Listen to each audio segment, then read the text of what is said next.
I found a lost girl in the forest and took her to my mother's house. My mother has a disability, so I was worried about how she'd react to this unexpected visit. When I returned home, exhausted after a tough day at the office, I was struck by what I saw. As the company leader my father left me, the weight of responsibility was always on my shoulders. Despite the fatigue, my mind was constantly racing with thoughts about the company's future. I'm known for my dedication at work, but outside the office, I'm quite reserved. As I parked my car in the garage of my large house, I sighed heavily. The loneliness of that big, quiet house was overwhelming. The only person I truly connected with was my mother, Sandra. Unfortunately, her health had been rapidly declining due to advanced Alzheimer's. I entered the house, leaving the fading daylight behind. "Mary, I'm home," I called out, surprised to see the housekeeper still there. She usually left by now, but today she was still around. "Mr. Charles, I was waiting to talk about Mrs. Sandra," Mary said, her tone anxious. I sighed, knowing conversations about my mother were never easy. "How is she today?" I asked, bracing myself for the answer. "The same, sir," Mary replied. "But she asked about you several times. I think it would be good for you to spend some time with her, even if she doesn't remember afterward." I agreed, feeling guilty for not spending more time with my mother. "I'll see her now," I said, heading to Sandra's room. When I entered, I saw my mother staring out the window from her armchair. "Mom, it's me, Charles," I said softly, trying to mask my pain. Sandra turned her head slowly, her gaze confused at first, but then a brief flicker of recognition appeared in her eyes. "Charles," she murmured, her voice weak but filled with affection. "Yes, it's me. How are you feeling?" I asked, holding her hand. The conversation was brief and confusing, but these moments were precious, a painful reminder of the past. Leaving her room, I felt the weight of loneliness more acutely. The large house seemed like an echo of memories rather than a home. Sitting on the couch in my room, I reflected on my life. Despite professional success, I felt a deep lack of genuine connection. I wondered if work and caring for my mother were all my life amounted to. I wanted more, but didn't know how or where to find it. After a solitary dinner in the vast dining room, I decided to take a walk in the surrounding forest. The mansion's empty rooms and hallways felt like a prison of my own reflections and loneliness. The forest, on the other hand, offered a refuge, a place where I could breathe and escape my burdens. Wearing a coat, I stepped into the woods. The fresh air immediately eased my mind. The sounds of nature replaced the oppressive silence of the mansion. As I walked aimlessly, I thought about my life, my mother's illness, and the loneliness that consumed me. Despite everything, this peaceful moment was something I longed for. As I followed the trail, the moonlight guided me through the trees. The sound of leaves underfoot and the occasional call of a nightbird were my only companions. I marveled at the simplicity of nature and how, despite owning a successful company, I yearned for basic companionship and understanding. Suddenly, a faint sound interrupted my thoughts. I stopped to listen and heard sobbing. Following the sound, I found a small figure huddled under a tree, a little girl crying alone in the forest. I approached cautiously. "Hey, are you okay? Why are you out here alone?" I asked gently, trying not to scare her. The girl looked up, surprised and wary. "I'm lost," she said, her voice choked with tears. "I don't know how to get back home." Feeling a wave of compassion, I reassured her. "Don't worry, I'll help you find your way back home. What's your name?" I squatted down to her level, trying to seem as non-threatening as possible. "Barbara," she replied, wiping her tears. I extended my hand. "I'm Charles. Come on, I'll take you home." Walking with Barbara by my side, I felt a strange sense of purpose. The concern for this lost girl momentarily took me out of my own troubles. As we walked, I thought about the trail leading to a busy avenue, hoping that might lead us to her home. However, as I looked at Barbara, I noticed her clothes, simple and worn, contrasting sharply with my own circumstances. "Barbara, where is your home? Do you know roughly which direction?" I asked, hoping for a nearby street or neighborhood. Her answer took me by surprise. "My home is a little cardboard house I made. I think it's a bit far from here, in a place where nobody else wants to be. I know where it is but don't quite remember how to get there," she said, a hint of pride in her eyes. Her innocence and pride in her makeshift home left me speechless.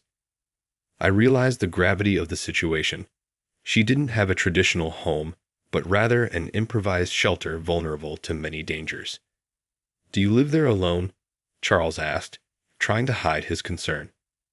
"Yes, but I like it," Barbara replied. "I made it all by myself. It even has a window." Charles felt a pang in his heart.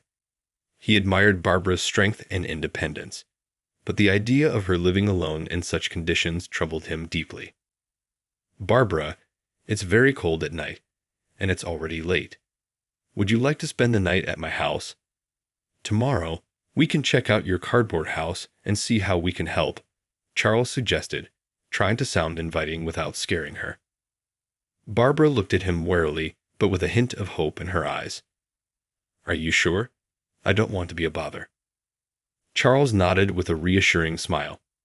"I'm sure, Barbara. It'll be an adventure." When they arrived at the mansion, Barbara's reaction was pure delight. Her eyes widened, and with a smile, she exclaimed, "Wow, this place looks like a fairy tale castle." Charles couldn't help but smile too, moved by her genuine wonder. It was rare for him to see such spontaneity and sincere admiration, and it brought him a joy he hadn't felt in a long time. As they entered, Charles approached Mary, the housekeeper, hoping for her support. Mary's eyebrows shot up in surprise at the sight of Barbara. "Mr. Charles, who is this child?" she asked, her voice tinged with concern. Charles quickly explained the situation, hoping for understanding. Instead, Mary responded with alarm. "You can't just bring a stranger into the house. She might be carrying diseases. It could be dangerous for all of us, especially for your mother." Charles was taken aback. He wasn't used to being challenged in his own home, especially when trying to help someone in need. "Mary, I expected more understanding from you. Barbara is just a child who needs help. We're not turning our backs on her," Charles said firmly. Mary argued about the risks, but Charles was resolute. "I've decided, Mary. Please get some clean clothes for Barbara, prepare a warm bath, and make sure she has a decent meal tonight." Mary, clearly displeased, nodded reluctantly. "As you wish, sir." Despite Mary's reaction, Charles knew he was doing the right thing. He turned to Barbara, who watched the exchange with a mix of confusion and gratitude. "Don't worry, we'll take care of you," Charles said, kneeling beside her. Barbara, still amazed by the grandeur of the mansion, smiled back with relief. Later, in her temporary room, Barbara was in awe. The bed felt like a cloud, and the room seemed like a palace. She jumped on the bed, touched the pillows, and laughed with joy. "It's bigger than my cardboard house," she said, running around with delight.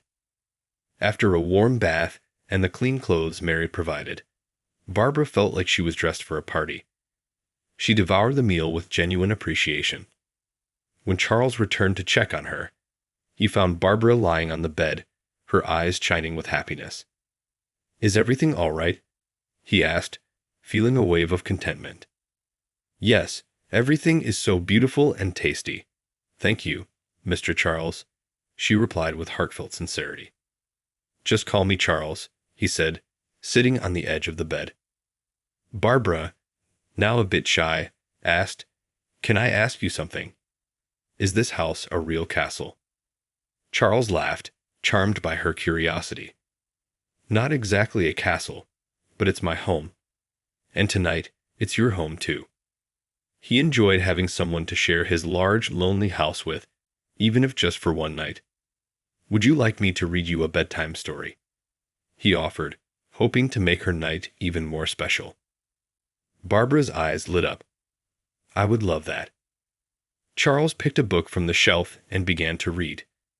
His soft, soothing voice filled the room as Barbara listened attentively. Soon, her eyes grew heavy, and she fell asleep with a peaceful smile. At dawn, Mary burst into the room, throwing open the curtains. Time to get up. Quick. Breakfast is ready, she said briskly. Barbara, still groggy, rubbed her eyes and sleepily asked about Charles. Mary replied coldly, He's already left for work and won't be back until late. Barbara's disappointment was clear. She had hoped to see Charles and perhaps share breakfast with him, but realizing arguing with Mary was pointless, she reluctantly got up to start her day. Barbara got out of bed, still thinking about Charles and the kindness he'd shown her. She brushed her teeth and dressed, feeling awkward in the mansion's formal setting. The housekeeper waited impatiently to take her to breakfast, a new experience for Barbara. At the breakfast table, she marveled at the abundance of food, so different from her usual sparse meals. However, Mary's cold tone made the meal less enjoyable. Mary instructed her, Don't leave this room under any circumstances. I don't have time to watch you. Barbara nodded, pretending to agree, but her mind was already planning an escape. The mansion's secrets beckoned her. After breakfast, Mary took Barbara back to her room. As soon as the door closed, Barbara's excitement and nervousness surged. She pressed her ear against the door, listening to Mary's footsteps fade away. With a determined sigh, she silently opened the door and stepped into the hallway.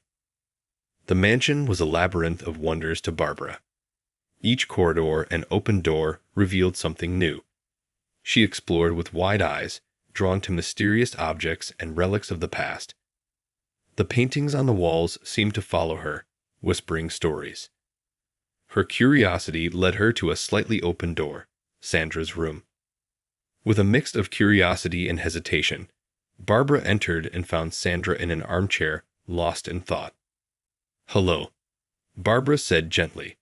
Sandra turned her face, but didn't respond. Barbara introduced herself, but Sandra remained silent, her mind lost in memories. Barbara told her stories about the forest, her cardboard house, and how Charles had found her. Though Sandra didn't react, Barbara felt a strange connection. Restlessness soon took over, and Barbara's curiosity couldn't be contained. She began exploring the room, finding little beyond everyday objects and dusty treasures. Her attention was drawn to a massive wardrobe at the end of the room. With hesitant hands, she opened one of its doors and discovered a treasure, an old guitar and a notebook. The notebook, with its yellowed pages, intrigued her the most. Just as Barbara was about to delve into the notebook, Mary's voice echoed in the hallway. Heart racing, Barbara quickly hid the notebook under her clothes. Mary entered the room and, noticing her, exclaimed, Barbara, what are you doing here? I told you to stay in your room. Mary's irritation was palpable. Barbara shrank back, guilt and fear evident. I was just looking, she mumbled, knowing she had no good excuse. Mary sternly ordered Barbara to return to her room, warning her, It's not safe, and you shouldn't touch things that aren't yours. Barbara was escorted back, and the adventure ended for now. Back in her temporary room, Barbara sat on the bed, clutching the old notebook. It was now a cherished secret, hidden from Mary's view. Her heart was still racing from the recent adventure and discovery. Carefully, she opened the notebook. The pages whispered ancient secrets as a world of memories unfolded before her. It was clear this notebook was Sandra's record of memories, a desperate attempt to hold on to what Alzheimer's had stolen. Sandra had mentioned her condition in a sad and desperate manner. As Barbara flipped through the pages, she discovered Sandra's love for music. Among personal reflections and memories, there were song lyrics, melodies, and sketches of an artistic soul expressing itself through art. Sandra was more than just a mother battling a disease. She was a composer whose emotions and thoughts flowed through her music. Then Barbara came across a dedication to Sandra's son, Charles. The song Sandra had composed for him was simple yet deeply moving. Its lyrics spoke of a mother's love and hope, capturing the essence of Sandra's affection and artistry. After finishing the song, Barbara closed the notebook, deeply touched. The song was a tribute not just to Charles, but also to Sandra's enduring love and creativity. Yet, all these traits had been forgotten. Barbara knew she had found something special and resolved to help, but needed time to figure out how. As night fell, Charles returned from work, eager to see Barbara. He suggested a walk in the forest to reconnect with their recent discovery. For Barbara, this was the perfect moment to address her thoughts. Walking side by side, Barbara gathered the courage to speak. "Charles, your mother was a composer, wasn't she?" she asked softly, trying to sound casual but unable to hide her anxiety. Charles looked surprised and pondered how she knew. "Yes, she was an incredible composer." "How did you find out?" he asked, curiosity in his voice. Barbara stumbled over her words. "I saw a guitar in her room when I got lost. I swear it was an accident. I like music," she added quickly, hoping to divert suspicion. Charles relaxed, smiling. She loved to play. Composing was her way of expressing everything: love, joy, sadness. "She even wrote a song for me when I was little. It went something like this." Charles began humming a melody, the music reflecting eternal love and protection. Barbara listened in silence, the beauty of the song touching her heart. It felt like she was connecting with a piece of Sandra's soul. Moved, Barbara revealed, "I can play the guitar too. I've always loved music." Charles looked at her with new admiration. "Really? How did you learn so young? You must be very talented." Barbara smiled, a mix of sadness and pride in her eyes. "My dad taught me. He taught me to read, to play, to be strong." Her voice carried gratitude and melancholy. Charles noticed the depth of Barbara's connection with her late father. Intrigued, he asked, "And your mother? Did she teach you anything?" Barbara looked down, gathering her thoughts.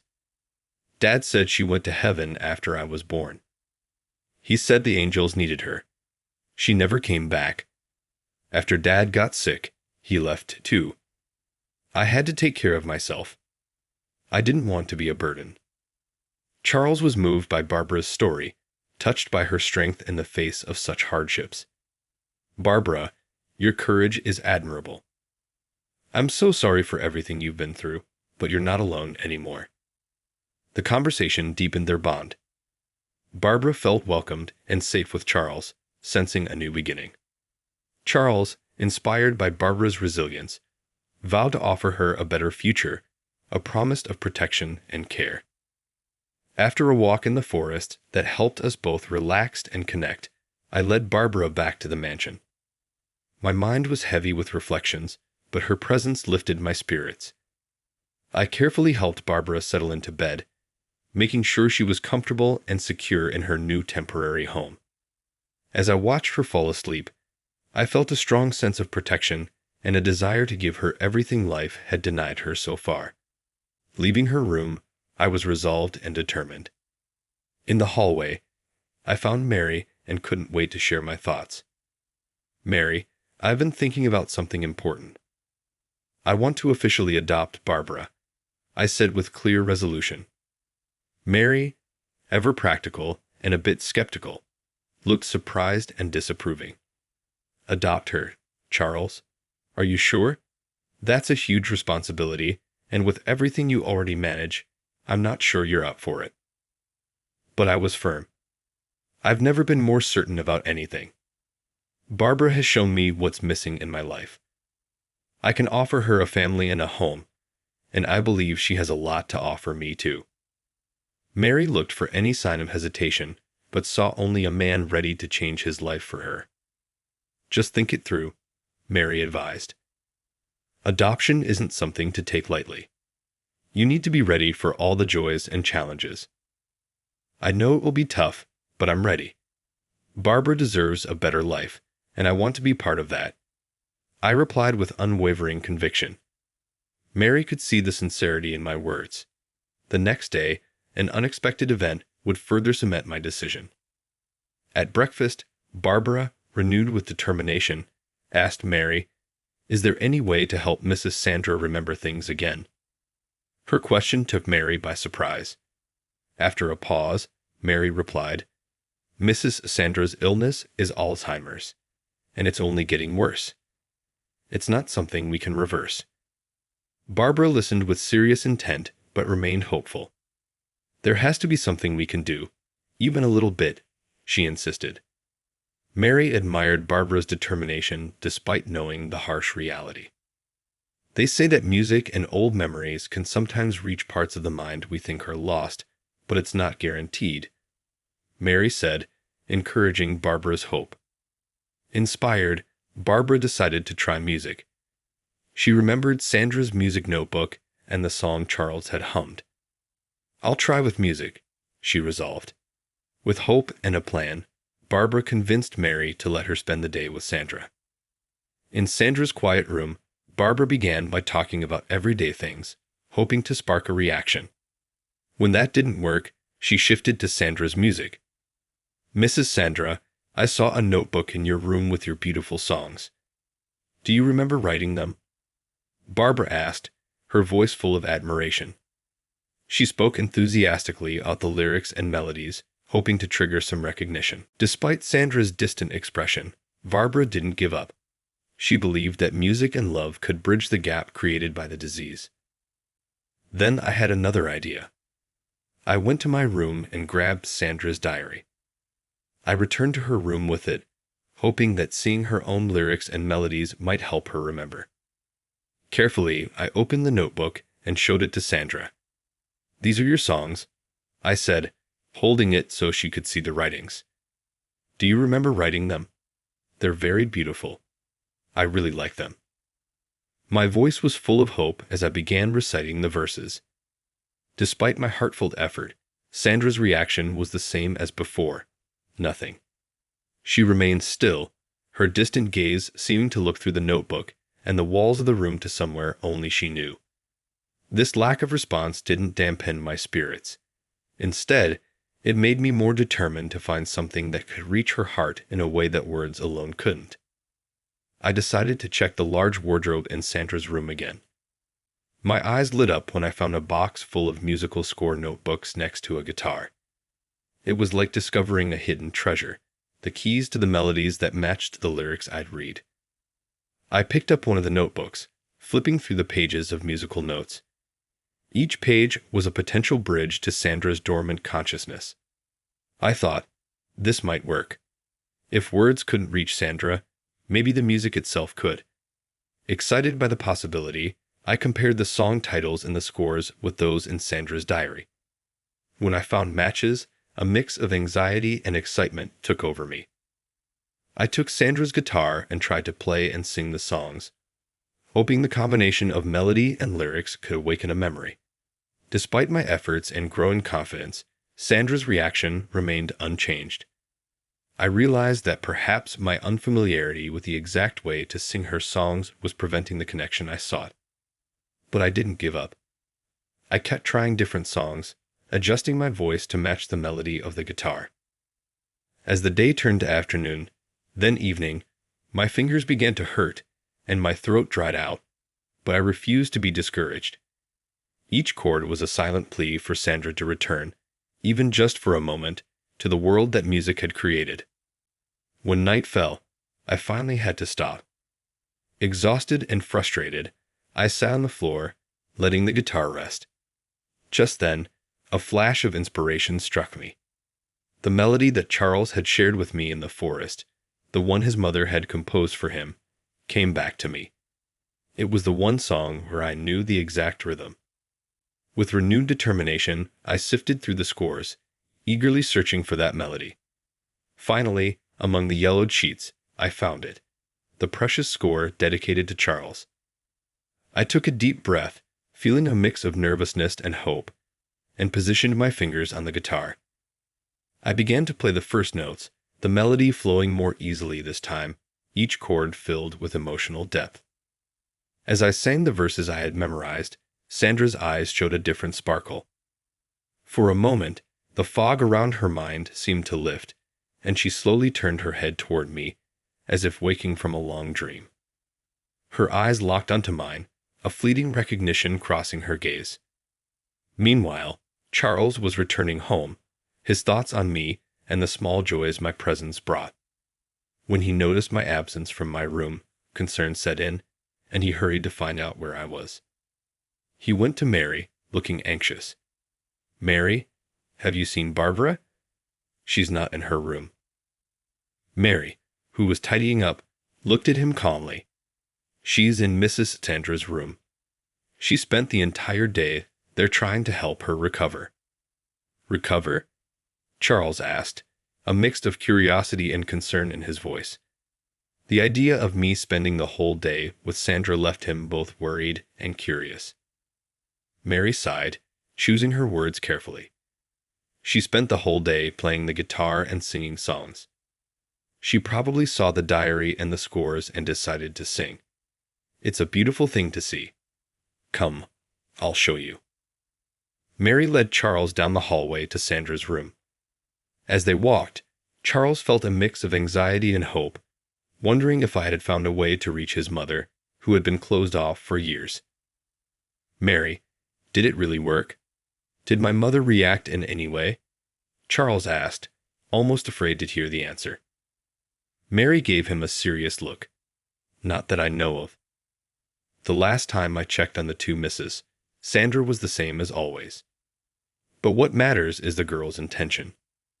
Charles sighed, feeling a slight discouragement from the lack of expectation.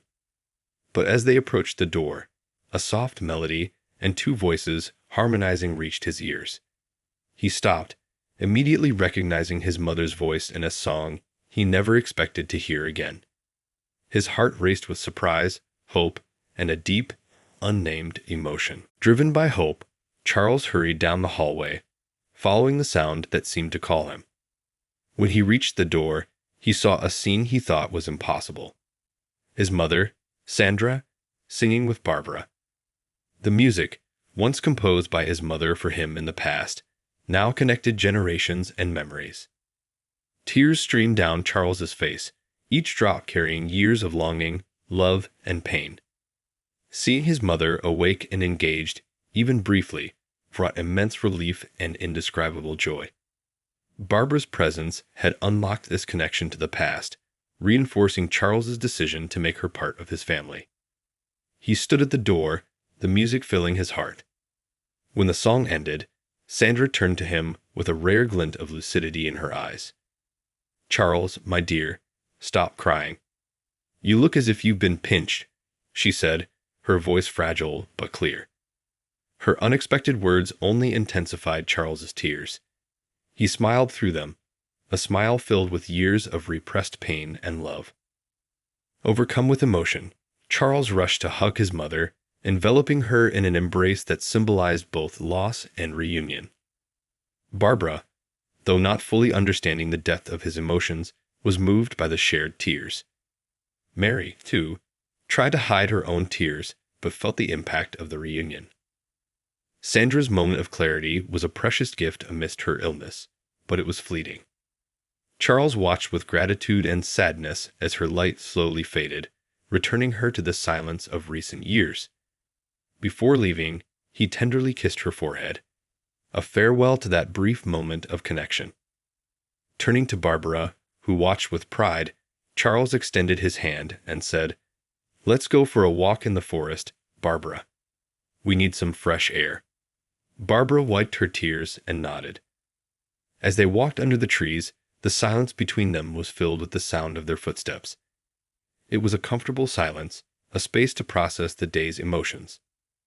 Finally, driven by gratitude, Charles broke the silence. "You did something amazing today, Barbara. I don't know how to thank you for giving me that moment with my mother." Barbara, holding his hand tightly, smiled shyly. "I just wanted to help. Seeing you two like that was beautiful. I'm glad I could do it." Charles looked at her, his smile reflecting his happiness. The strength of the moment, shared with his mother, was still vivid in his heart, reinforcing a decision that would change their lives forever. Barbara, he began with tender seriousness, I've been thinking a lot about us and how you came into my life unexpectedly. This has given me an idea. Would you like to hear it? Barbara, curious and a bit anxious, looked at him. What idea is that, Charles? Charles faced her directly, wanting her to see the sincerity and love in his eyes. Barbara, how would you feel if I adopted you? If you officially became my daughter? Barbara's reaction was immediate. Her eyes widened with surprise and then sparkled with pure joy. Really? You want to be my new daddy? She could barely contain her excitement. Yes, seriously, Charles replied, his smile mirroring hers. I would love that. You're already part of my family in my heart, but I want it to be official for everyone to know. With a cry of joy, Barbara leaped into Charles' arms, hugging him tightly. I would love that. Being a princess and living in a castle is going to be amazing. And having a daddy again. Her voice, once altered by emotion, now brimmed with happiness as the future unfolded before her. As we continued our walk through the forest, a new bond formed between us. We both felt a lightness and hope we hadn't experienced in a long time. For Charles, deciding to adopt Barbara was a step toward a future full of possibilities and love. For Barbara, it meant the promise of a home and a family, a longing she had since losing her own. United by music, fate, and the promise of adoption, we returned to the mansion, ready to start a new chapter in our lives. In a world where hope often seems fragile, Barbara and Charles's story reminds us of the transformative power of love, determination, and compassion. In the weeks following that unforgettable day, Charles worked tirelessly to make Barbara's adoption official. The speed of it all showed not only his determination, but also how right the decision was for both of them. Now officially part of the family, Barbara thrived under Charles's care. The mansion, once quiet and lonely, buzzed with the joy and energy of the young girl. Her eagerness to learn and sharp intelligence made Charles proud, and even Mary found new purpose in supporting Barbara's studies. Barbara's musical moments with Sandra, though brief, brought comfort and joy to everyone. For Sandra, these moments were a small healing for the wounds left by her disease. For Charles, they were proof that true love endures despite the challenges of Alzheimer's. Our days at the mansion were transformed into times of learning, music, shared laughter, and quiet gratitude. Charles, Barbara, Mary, and even Sandra in her lucid moments formed a family united by heart, not just blood. Their story shows that even in unexpected circumstances, family can be found and formed. The adoption of Barbara brought new life to all of us, proving that even in adversity, happiness, love, and a sense of belonging are possible. Our mansion, now filled with love and joy, celebrated life each day thanks to the strength of love and the beauty of forming a family.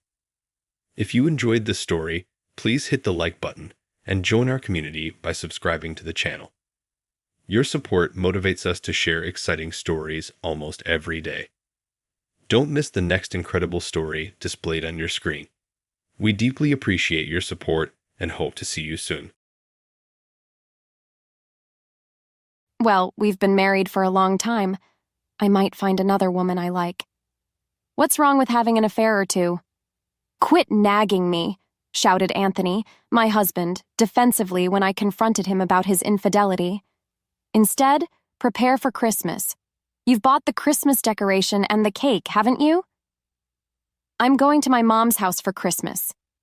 Upon hearing that, Anthony pulled out a folded piece of paper from the cabinet drawer and forced it into my hand.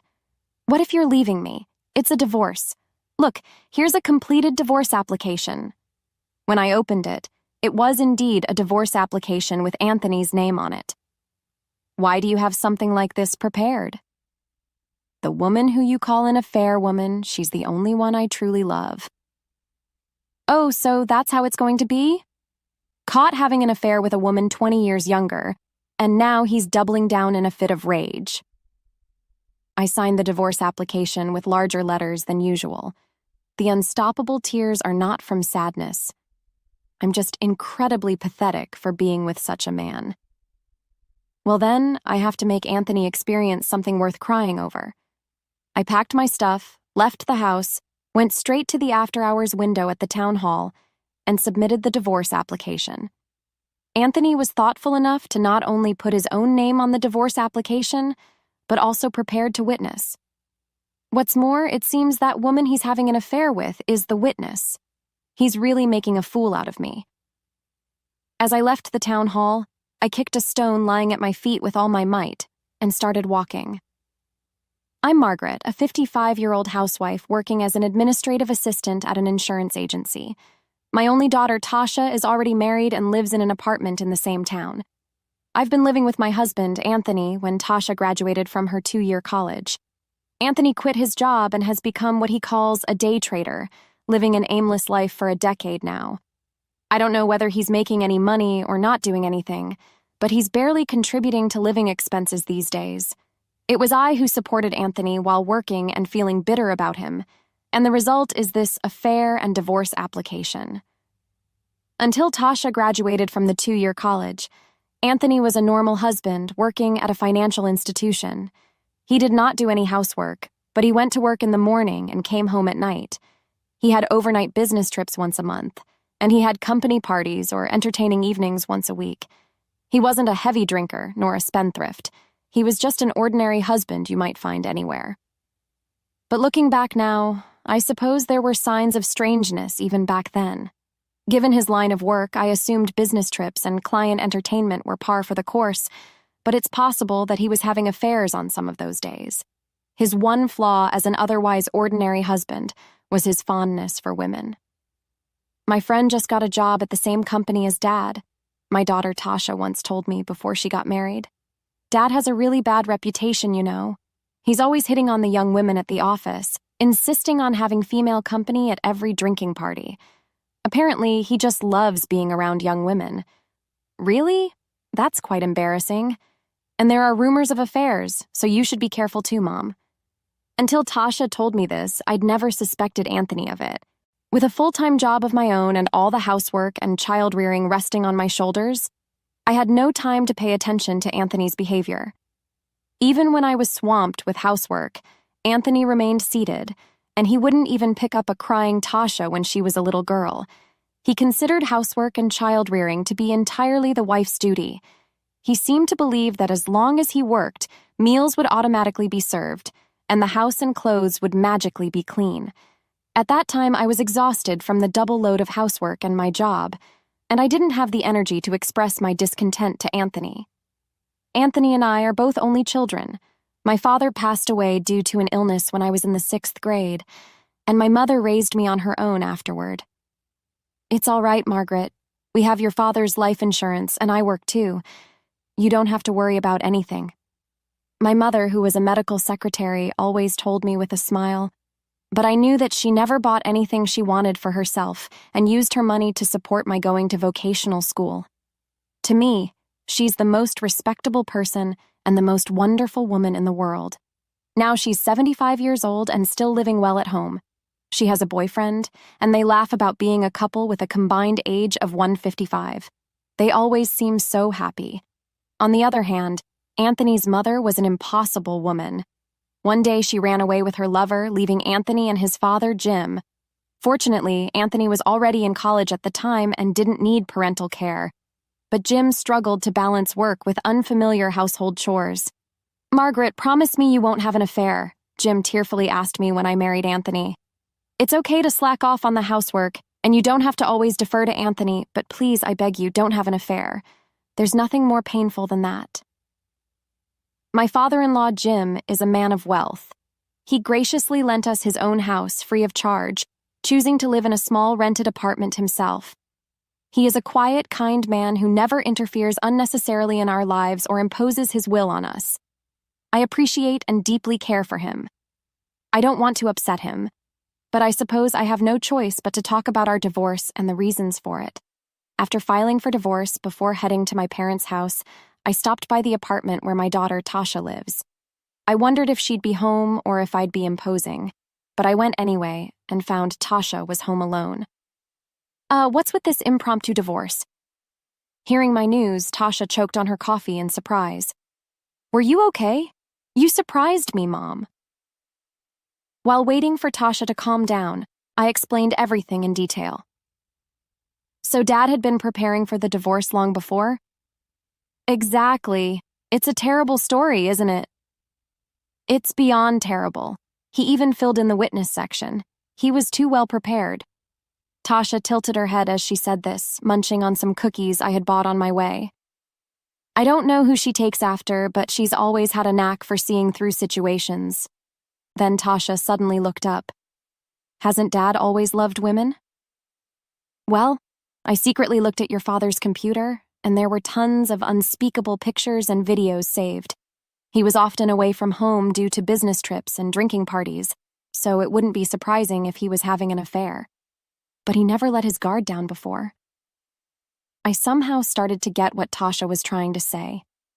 But this time, he carelessly exposed his affair so that I could notice? Maybe Dad purposefully made you aware of his affair so that he could be with that woman, but if you were to calmly consider divorce, there would be discussions about alimony and division of property. So, he might have instigated me to impulsively file for divorce. That would explain why he had the divorce papers signed by a witness ready. And indeed, I had acted exactly that way. It's unforgivable, indeed, as Tasha says. Even though Anthony is now an uncertain day trader, he had been working at a top-tier financial institution for many years. He must have some savings, and it's not like he would have brought all his severance pay home. If I had calmly initiated divorce mediation or a lawsuit, I could have contested Anthony's assets. I thought, Mom, we can't stay silent. We have to give Dad a taste of his own medicine. This is too much, Tasha said, grabbing my hand, a strong look in her eyes, as I felt tears welling up. I nod, gripping her hand back. When tears that I can't hold back appear, regrettable. Allah left Tasha, who couldn't accompany me due to incoming gas, and headed alone to my childhood home. Even if you say we should give him a taste of his own medicine, he's still your father, Tasha. Are you really okay with this?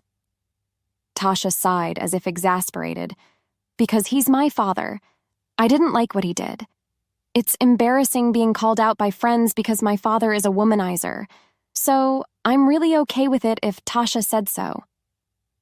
I decided I'd tell my father-in-law everything. When I arrived at my childhood home, I rang the doorbell, making that decision in my mind.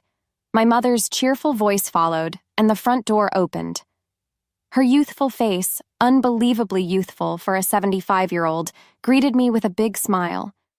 Oh, Margaret, welcome. It must be cold outside. I stopped by Tasha's house and warmed up, so I'm okay. Can I come in? Of course, please do. You've been enjoying your time with Jim, haven't you? Sorry for the intrusion. Apologizing to my mother, I entered the house and headed to the living room, a small, warm house I've known since childhood. And now it's where my mother nurtures love with her special person in their twilight years. When I entered the living room, he was reading some brochure at the table. Hello, Jim. When I called out, he looked up and smiled broadly. Oh, Margaret, I thought you'd be preparing for Christmas around this time, but have you finished already? Yes. My mother's lover is my father-in-law. Anthony's father.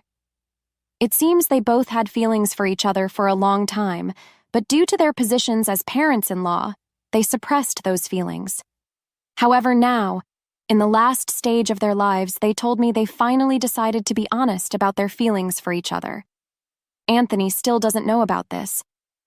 As I look at my father-in-law's calm face, which doesn't resemble Anthony's much, I begin to weep uncontrollably. What's the matter, Margaret? Jim says, his face changing with concern. My mother, who had been carrying a tray with a teacup on it, must have been startled when she saw me crying. She hastily set the tray on the table and helped me to sit down. Jim, Mom, I filed for divorce at the city hall before coming here. Tears streaming down my face. I told him everything that had happened. The person most shocked by the news was probably Jim. "Anthony having an affair of all things, Margaret, I'm truly sorry," he said after listening to my story, deeply bowing his head to me. "It's not your fault, Jim. You don't have to apologize." I had always told him that having an affair is the one thing he must not do. With his mother having run away with another man, I thought Anthony understood that. Jim muttered, looking pained. Then he picked up his smartphone from the table. Despite being 80, he was better at using a smartphone than I was. "Hello, Anthony. We need to talk. Leaving you without a penny after having an affair, I won't allow him to just get a divorce like that." Jim stood up and quietly left the living room. My smartphone rang a few minutes after he left. It was Anthony. I declined his call, but he called back almost instantly. After his relentless attempts, I finally answered the phone on the 12th ring. "What the hell, Margaret?" Anthony was clearly upset. "Dad called me super angry and told me to come to your parents' house right away. That's because of the divorce papers I filed at City Hall." "But Wyatt, your parents, why did you call Dad there?" Anthony, who didn't know about Jim and my mother, was understandably confused. "Anyway, you better come quickly. You know how much Dad despises infidelity, right? You told him I cheated? It's the reason for our divorce?" I had to tell him. Anthony is probably wary of upsetting his wealthy father-in-law, Jim, who's been generously letting us live in his house for free. Even though Jim is incredibly spry for his age, Anthony is conscious of Jim's fortune. "Is Tasha at your parents' house too? And your mother-in-law?" "They're both here, along with Jim, of course." Upon hearing that, Anthony told me he'd be on his way over and hung up. He must be feeling uneasy knowing that Jim is aware of his infidelity. While waiting for Anthony in the living room, I noticed Jim was looking at something, a brochure for a nursing home. "Jim and Mom, are you considering a nursing home?" After skimming the brochure, I asked my mother, who was sitting at the table. "Well, yes.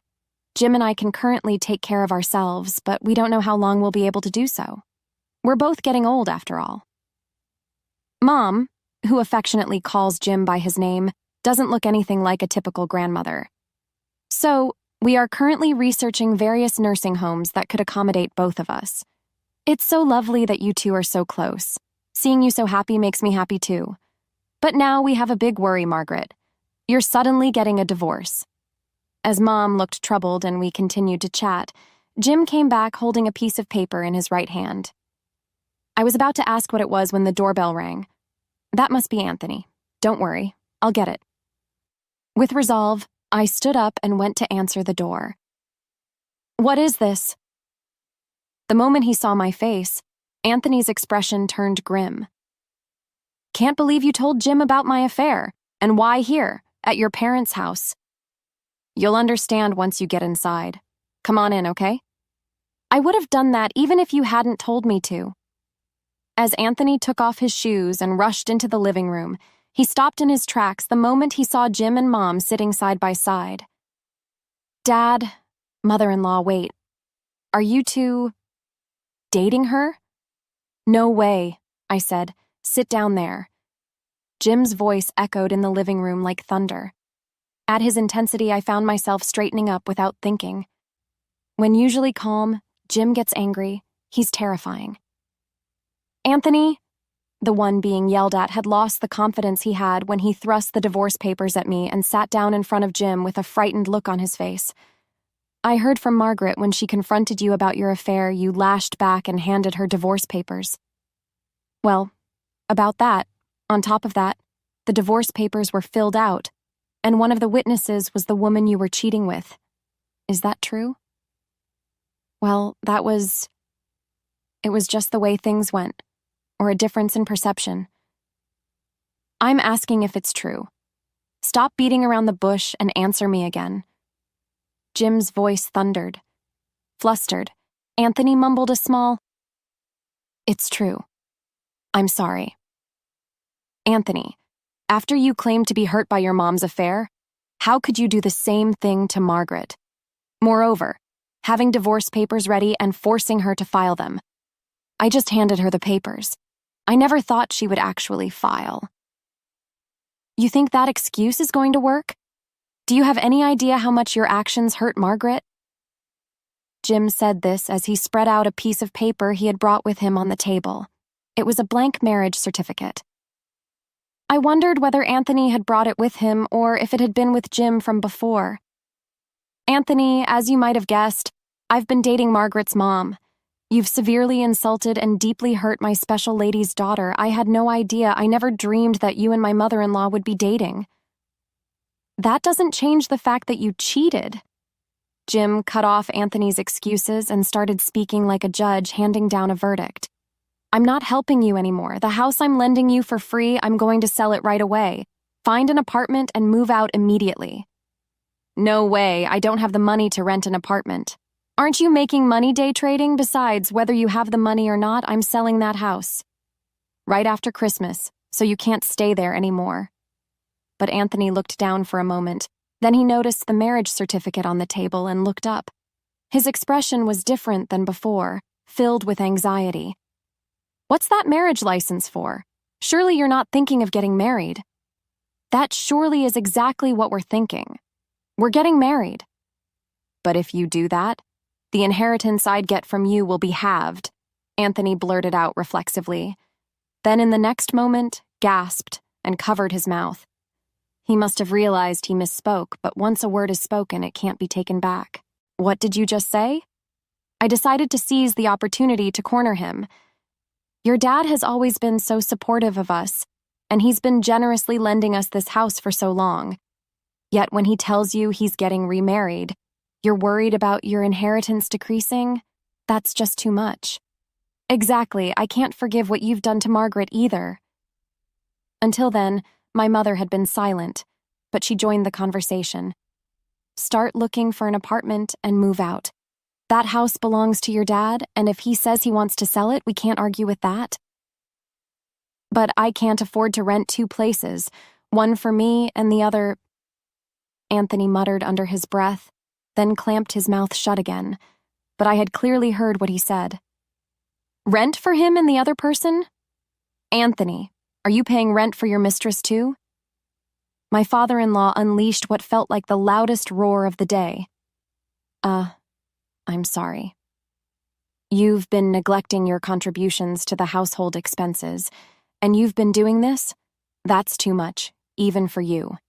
It's an insult to both Margaret and Tasha. It wasn't just my father-in-law. My mother also turned red with anger. I felt so angry I thought I was going to be sick. I've had enough, Anthony. As soon as the real estate market opens after Christmas, rent an apartment and leave that house. But I won't leave you the inheritance. I'll spend my fortune freely.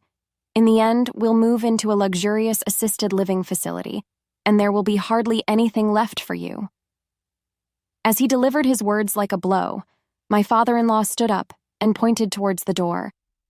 The discussion is over. Get out. But wait, I don't have that much money. Quiet. I told you to get out. Whether he gave up due to that intensity or not, Anthony stood up powerlessly, leaving the house. It seemed he was relying on Jim's fortune, living freely and showering women with gifts. I felt no pity watching his staggering figure leave. So Christmas arrived, and just as Jim had declared, the house was put up for sale, and a buyer was found in no time. The place Anthony moved to after losing his residence was a run-down, cheap apartment. Apparently, for the past 10 years, he had been living off his retirement savings without making any serious attempts at day trading. He must have thought he'd live off Jim's fortune eventually. Once he couldn't pay the rent for his mistress anymore, Anthony was dumped in no time. Seems like he was luring women by dangling his supposed inheritance in front of them. Indeed, the end of the money marked the end of the relationship. Now Anthony is living a solitary life, working multiple part-time jobs. Jim sold the house and paid me all the money as compensation. I use that money to buy a small but comfortable condo where I now live comfortably. I have a pretty fulfilling life, inviting friends over for meals on my days off or visiting my parents' house. In Tasha's place, on the other hand, my parents officially submitted their marriage certificate and became a real couple. The meaning of the term dad has changed for me.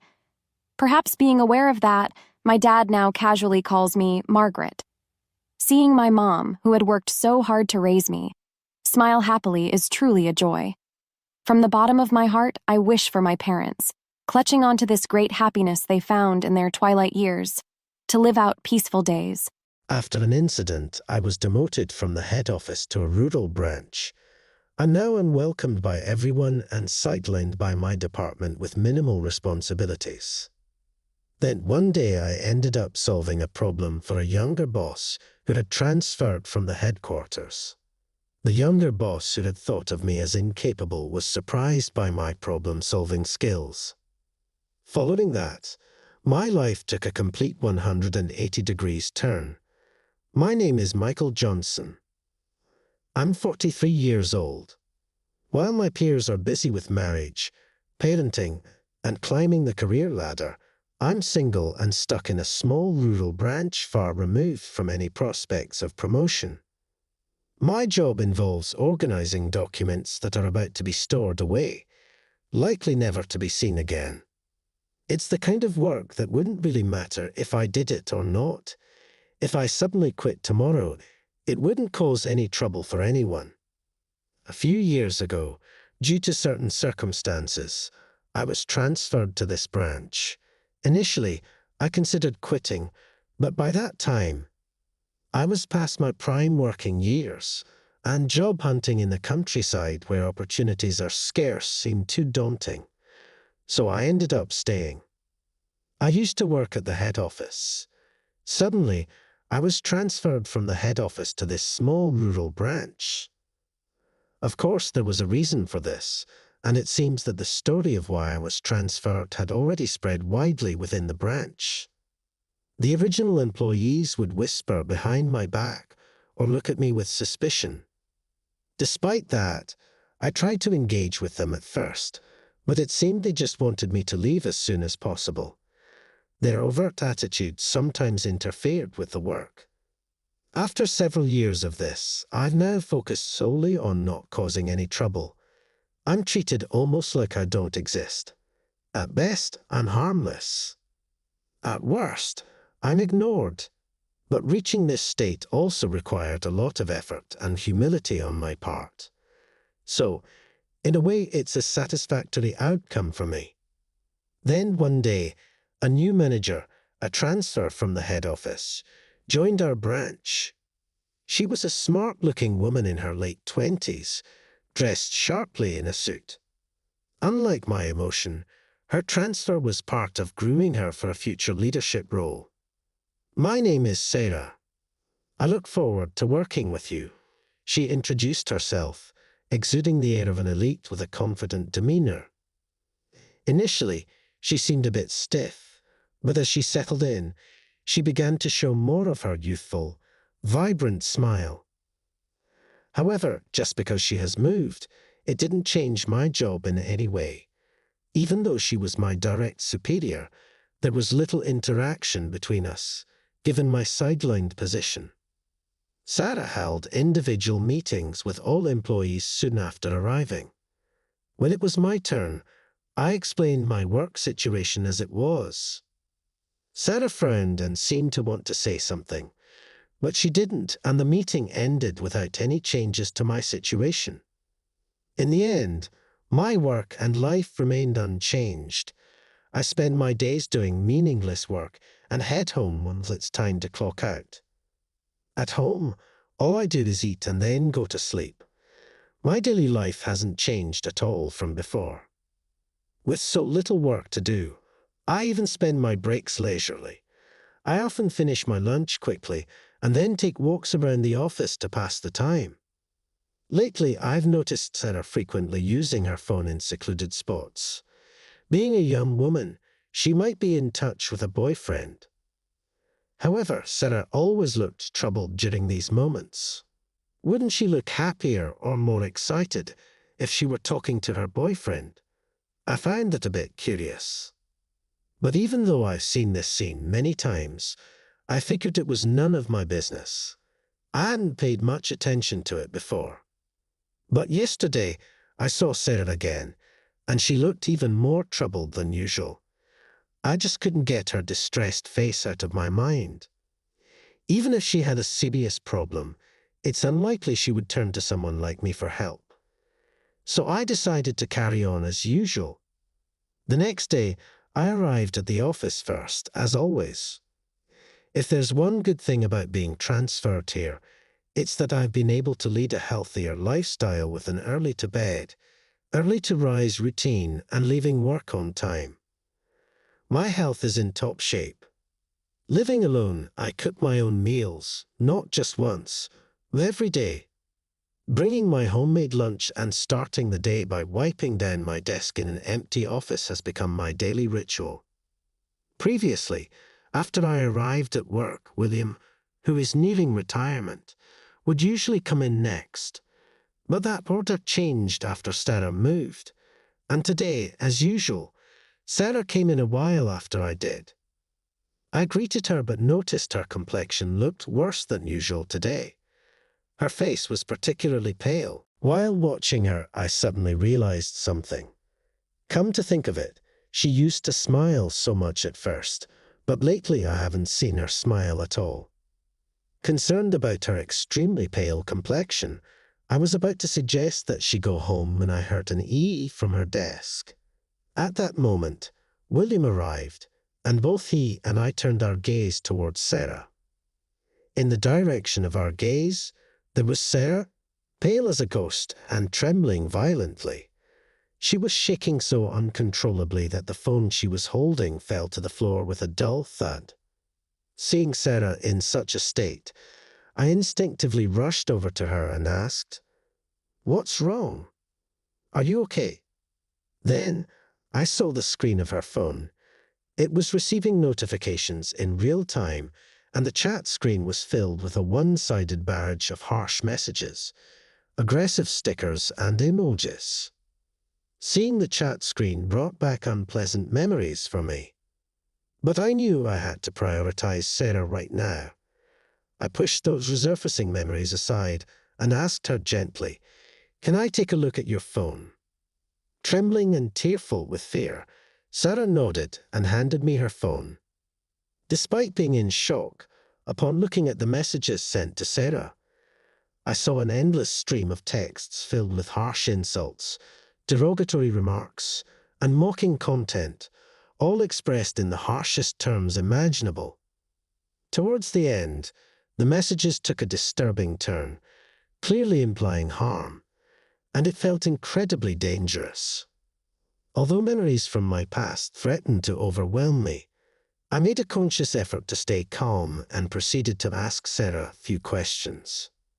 "Do you know this person?" She shook her head in response to my question. "Any idea who it could be?" As I continued, she bit her lip and answered, "I received comments from this person on a different social media platform. It started off normally but gradually became more extreme. I got scared and blocked them, and then this happened. They've also spread lies about me to my friends and on forums. I'm so scared I can barely sleep." Sarah, seemingly at her limit, buried her exhausted face in her hands. Seeing Sarah like that, I felt a pain in my heart, as if I was looking at my past self. At the same time, I decided I couldn't let her go through what I did, and resolved to help her. "Let's fight back," I said. Sarah looked puzzled at my words, but I was confident I could help her. I understood her pain, sadness, fear, anger, and despair better than anyone. As more employees started arriving, they cast curious looks at the unusual pairing of Sarah and me. Despite feeling the weight of their stares, leaving was not an option for me. Even though Sarah seemed confused, I pointed to her personal computer and asked, "Do you have the history saved?" It might have been harsh to press her in her dazed state, but time was of the essence, and we couldn't afford to waste any. Given the situation, I knew we had to methodically address what needed to be done. So I began giving Sarah instructions. Despite being sidelined at the office, Now, I was once a high-flying executive at the head office, just a step away from the boardroom. Having studied how to lead and motivate subordinates as a manager, I knew how to get Sarah to take action, despite her current state of shock. I instructed her to first file a deletion request with the S administrators. We aimed to get the situation to a point where we could identify the perpetrator in accordance with the terms specified in the service agreement. Then we printed out all the history and posts from the SAS and forums where Sarah had been harassed and compiled information, such as URIs and email addresses. "Let's go to the police together," I suggested.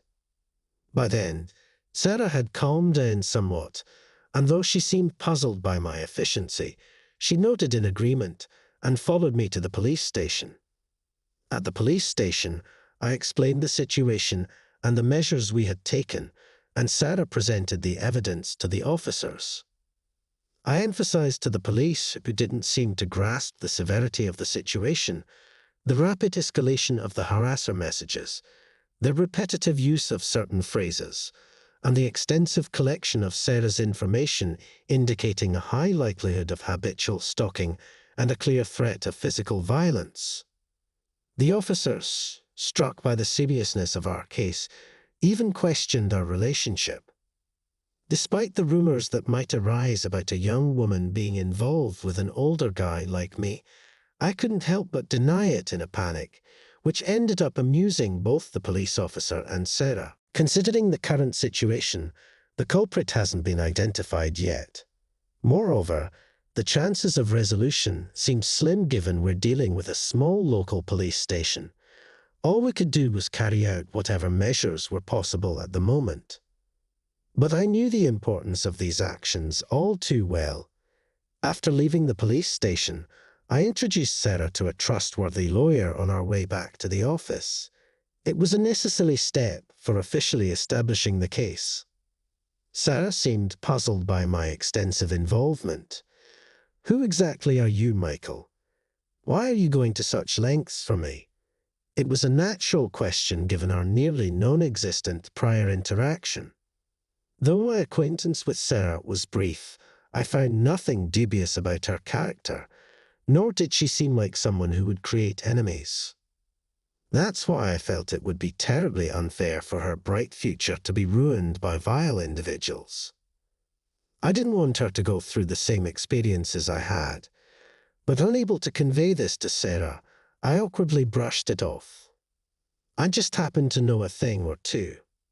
Eventually, the man behind the harassment and threats towards Sarah was apprehended.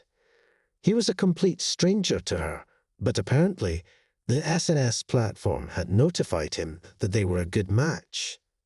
Using the information from Sarah's SNS, he began to obsessively project his ideal image onto her. The content he posted on forums portraying himself as an ex-boyfriend made me acutely aware of the dangers of sharing personal information online with strangers. After the ordeal with Sarah was resolved, I returned to my routine at the office.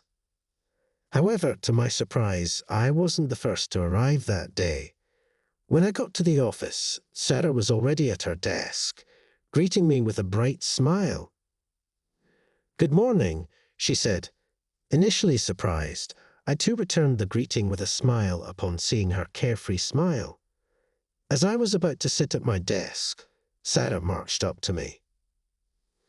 "Could I have a moment?" she said, pointing outside. I had thought our paths wouldn't cross again after resolving the issue. I was wondering what was going on, but I followed her lead. We stopped in front of the bulletin board used for company announcements. Sarah, with childlike excitement, unveiled a notice with a tada. I braced myself for potential bad news apprehensively. I turned my gaze to the notice board where a temporary personnel announcement was posted. My name, current position, and a transfer to the head office's new CSIRT department were detailed in the center. Sarah explained the new department to me with a face beaming with joy, as if to say the surprise was a huge success. "The CSIRT department," she elaborated, was established as a specialized division within the company, extending beyond internal security to focus specifically on issues like information leaks. She then revealed her secret. Actually, I'm the niece of President Charles. Though I was hired on my own merit, it's undeniable that my situation greatly influenced the establishment of this department. She shared the backstory of the department's inception and chuckled mischievously, seeing my astonishment. Sarah seemed pleased. She then shared something Mr. Charles had told her. It's true. I asked for your help, but beyond that, Mr. Charles has long wished to bring you back to the head office. Despite the difficulty in overturning decisions in such a large company, he regrets exacerbating the hardship of a valued employee. As a family member and someone you've helped, I sincerely apologize. I'm truly sorry. With that, Sarah apologized to me. Indeed, I was once on a fast track at the head office, well regarded by Mr. Charles. However, amidst my rapid progress, an incident occurred in the neighborhood where a girl went missing. Of course, I was aware of the news, but I largely brushed it off as someone else's problem. At that time, I was living in a suburban house with my wife and 2 daughters. However, I was practically only coming home to sleep, so I knew nothing about the neighborhood or the people living in it. Therefore, it should have been an incident that had nothing to do with me. But sometime after the disappearance, my name was somehow posted on a popular bulletin board as a suspect. Before I knew it, my address, family, social media accounts, and workplace were all exposed, and I was condemned as a criminal by the public without my knowledge. My family and I were harassed by the media and onlookers to the point that we couldn't even return home. I was suspended from work and had to attend police inquiries. For a while, my family and I took refuge in my in-laws' house far away. But after a few weeks, even my in-laws, who initially welcomed us warmly, started to look at me with suspicion. Feeling the awkwardness, I discussed leaving with my wife, but she and my daughters couldn't even look me in the eye. Realizing I had no place left, I silently packed my bags and moved to a hotel alone. It was then that I truly realized how much I had neglected my family bonds by focusing solely on work. But it was too late. Since then, I've been hiding alone in cheap hotels like a real criminal. I kept wondering how long this life would last, constantly hunted by the worst thoughts. Months later, the girl's case was suddenly resolved. The culprit was a university student from a distant state who had contacted her through a website for runaways. He lured her to his home through clever manipulation on social media, and when she couldn't find her there, of course, neither the girl nor the arrested student had any acquaintance or relation to me. When I saw the news of the case being solved, I broke down and wept on the spot. While I was relieved the case was solved, I couldn't help but wonder what my life had been all about until now. Overwhelmed by various emotions, I cried all day long. The next day, though still in a daze, I regained my original vitality and decided to take action. I rushed to a law firm offering free consultations and shared my story. The lawyer I met was familiar with my case and became a strong ally, promising to ensure I received justice. From there, everything moved quickly. We rallied public support, pressured the providers and administrators, and quickly obtained information on the malicious party who spread my personal information, filing a lawsuit. The man who ruined my life was arrested easily. I didn't recognize the culprit's name, but when I mentioned it to my wife, who had just returned home, her face went pale. It turns out the man was her high school classmate. They had reconnected at a reunion and had been in touch since, with my wife often sharing her complaints and frustrations about me with him. My wife insisted she hadn't cheated, but at that point, It didn't matter to me anymore. My feelings for her had completely cooled. Of course, it's not entirely her fault. The breakdown of a marriage is often due to both parties. This situation was a result of my neglecting my family. I realized this through the ordeal, and although my wife insisted she wasn't to blame until the end, I didn't blame her. And as for my daughters, who I did love in my own way, they didn't warm up to me much either, having spent so much time with a mother who disliked me. So our parting was over in an instant. It was a surprisingly abrupt end to my family, but the case had been resolved after all, feeling motivated by the resolution. I decided to return to work and give it my all. However, life wasn't that simple. Upon my return, I was met with a transfer to a small rural branch office, a clear demotion. This personnel change had been issued before the true culprit and the person who spread my personal information were caught. But as far as the company was concerned, it was better to err on the side of caution. I was expected to take responsibility for causing a stir. Having just returned and faced this decree, I even considered quitting. But with a trial still pending, and essentially nothing else left for me, I accepted the transfer. So, I was assigned to the branch despite being viewed as an unwelcome presence. As if where there's smoke, there's fire, I continued to be part of the company, eventually becoming the man who doesn't work.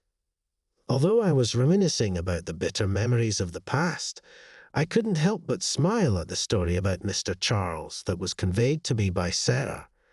I indeed had my concerns about the treatment I received at the time. However, I wasn't fired or demoted, and I've heard it was because Mr. Charles opposed the transfer. Until the end, considering his kindness. Looking back, I can now say that life in the countryside was enjoyable. Upon hearing my words, Sarah timidly showed a smile. As we were talking, a woman approached us idly and said, "Excuse me." She was Lisa from the same department, but we had never really spoken before, and she stood a bit away from us, listening to our conversation. Lisa approached us with a tearful face and apologized. "I think I was initially unfriendly to you, and yet you helped me in many ways." I realized it was a misunderstanding, but I never said anything. "I'm truly sorry." It turned out that not only Lisa, but also William was there and, speaking out, he joined in with an apology. "Well, I didn't really mind, but I'm sorry I couldn't be of any help." Feeling bashful from their apologies, I ended up making a joke. "What is this? Is today apologizing to me?" Then Sarah, with a bright smile, suggested, "Should we make it today? Let's invite Mr. Charles, too." Seeing me flood, all four of us burst into laughter. I never thought I'd see a day when I could laugh like this again. It's a secret that I felt a little teary-eyed. A month after this incident, after a surprisingly comfortable farewell party at the branch, I found myself in the president's office at the headquarters. Mr. Charles, as vigorous as ever, was there, and I felt warmth in my heart to meet him again. Then, Mr. Charles personally explained the significance and purpose of my new department and the expectations for it after its establishment. Not many have experienced a life like yours. However, there will continue to be instances where innocent people like you and your niece suffer. It's presumptuous for a company that couldn't be there for you at that time to say this, but it's precisely because of the regret from that time that I strongly felt the need for a department that can protect not only the company, but also its employees. I believe you, who understand my requests and the meaning of the department, are the right person to lead it. I'm counting on you." Feeling a surge of resolve at his words, I firmly responded, "Yes." And so, I returned to the headquarters as the head of the new department. I was warmly welcomed by those who knew me from before. I received offers of cooperation from many people, and the feelings of disappointment and emptiness I had when I left seemed to finally disappear. I thought I had no allies, no place to belong, but I realized that there were always people who stood by me. Life is unpredictable. What seemed smooth just a moment ago can suddenly plunge into darkness. Conversely, when you think it's all over, you might find joy in unexpected places and pleasant surprises waiting for you. Having gone through various experiences, I have come to truly understand what life is about. Just as harsh natural conditions can create beautiful landscapes, I'd like to think that my experiences have added some depth to me as a person. Now I stand in front of the new department that has become my place once again. Slapping my cheeks with both hands to psych myself up, I say, "All right," out loud and step into my new department, ready to start anew. Hazel is the name of my wife. We got married 10 years after dating for 10 years, having first met in high school. Hazel was a happy woman with a cute smile, but she wasn't exactly the beauty queen kind. We were blessed with a daughter, Michelle, not long after we were married.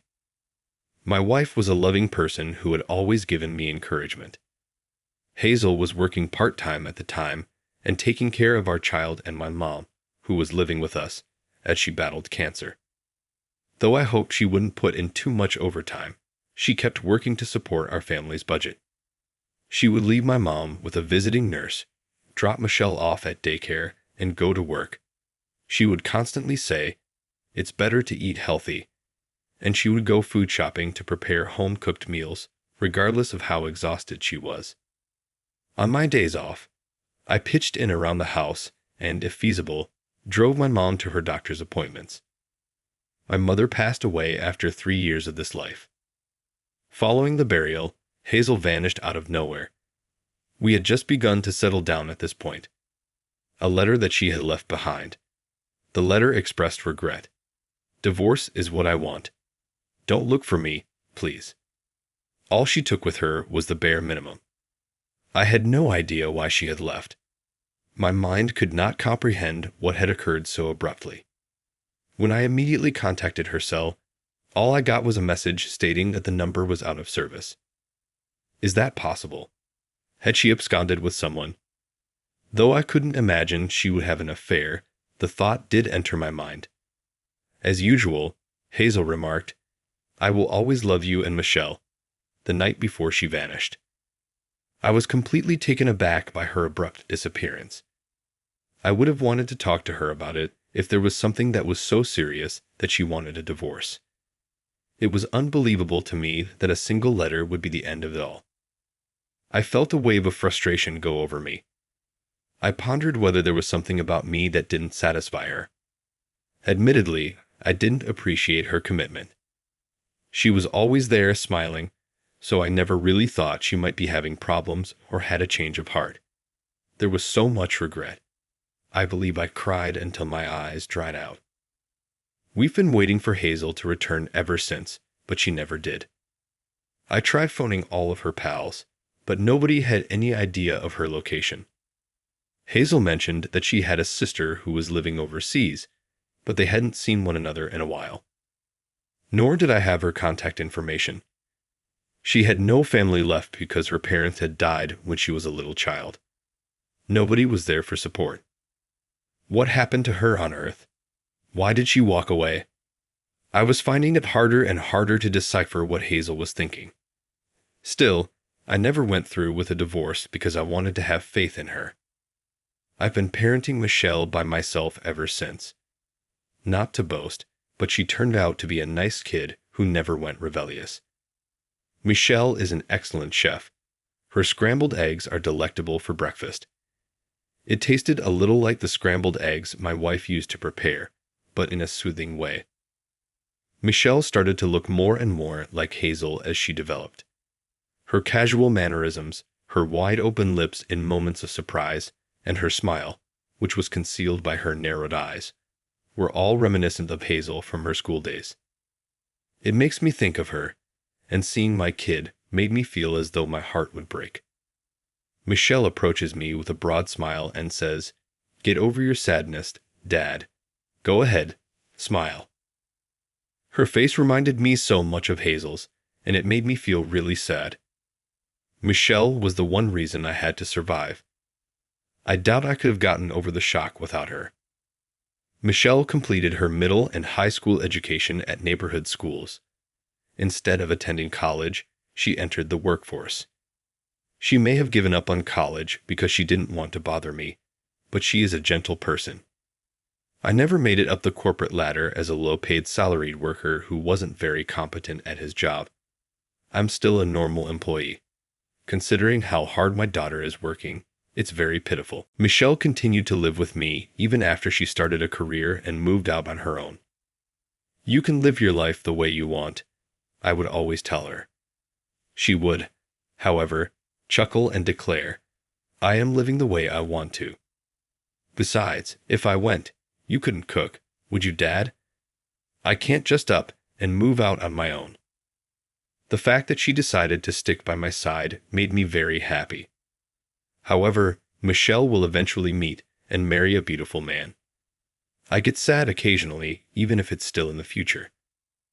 This year, my daughter turned 20, and we got a letter on her birthday.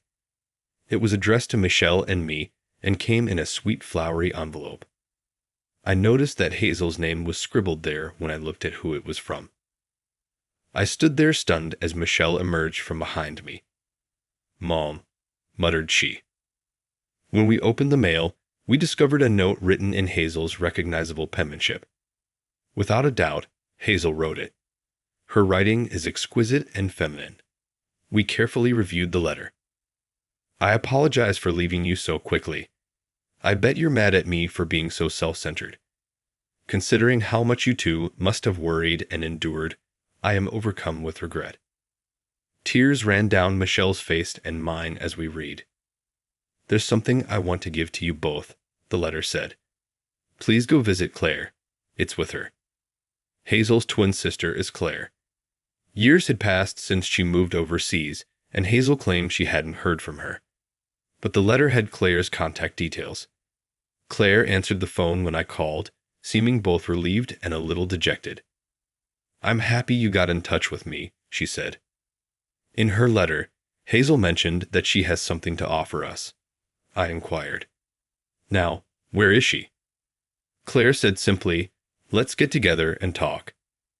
A few days later, Michelle and I visited Claire's apartment after obtaining her address. She appeared to have come back from overseas a few years prior. We greeted each other and were then shown into the living room. "I appreciate you coming all the way here today," Claire remarked.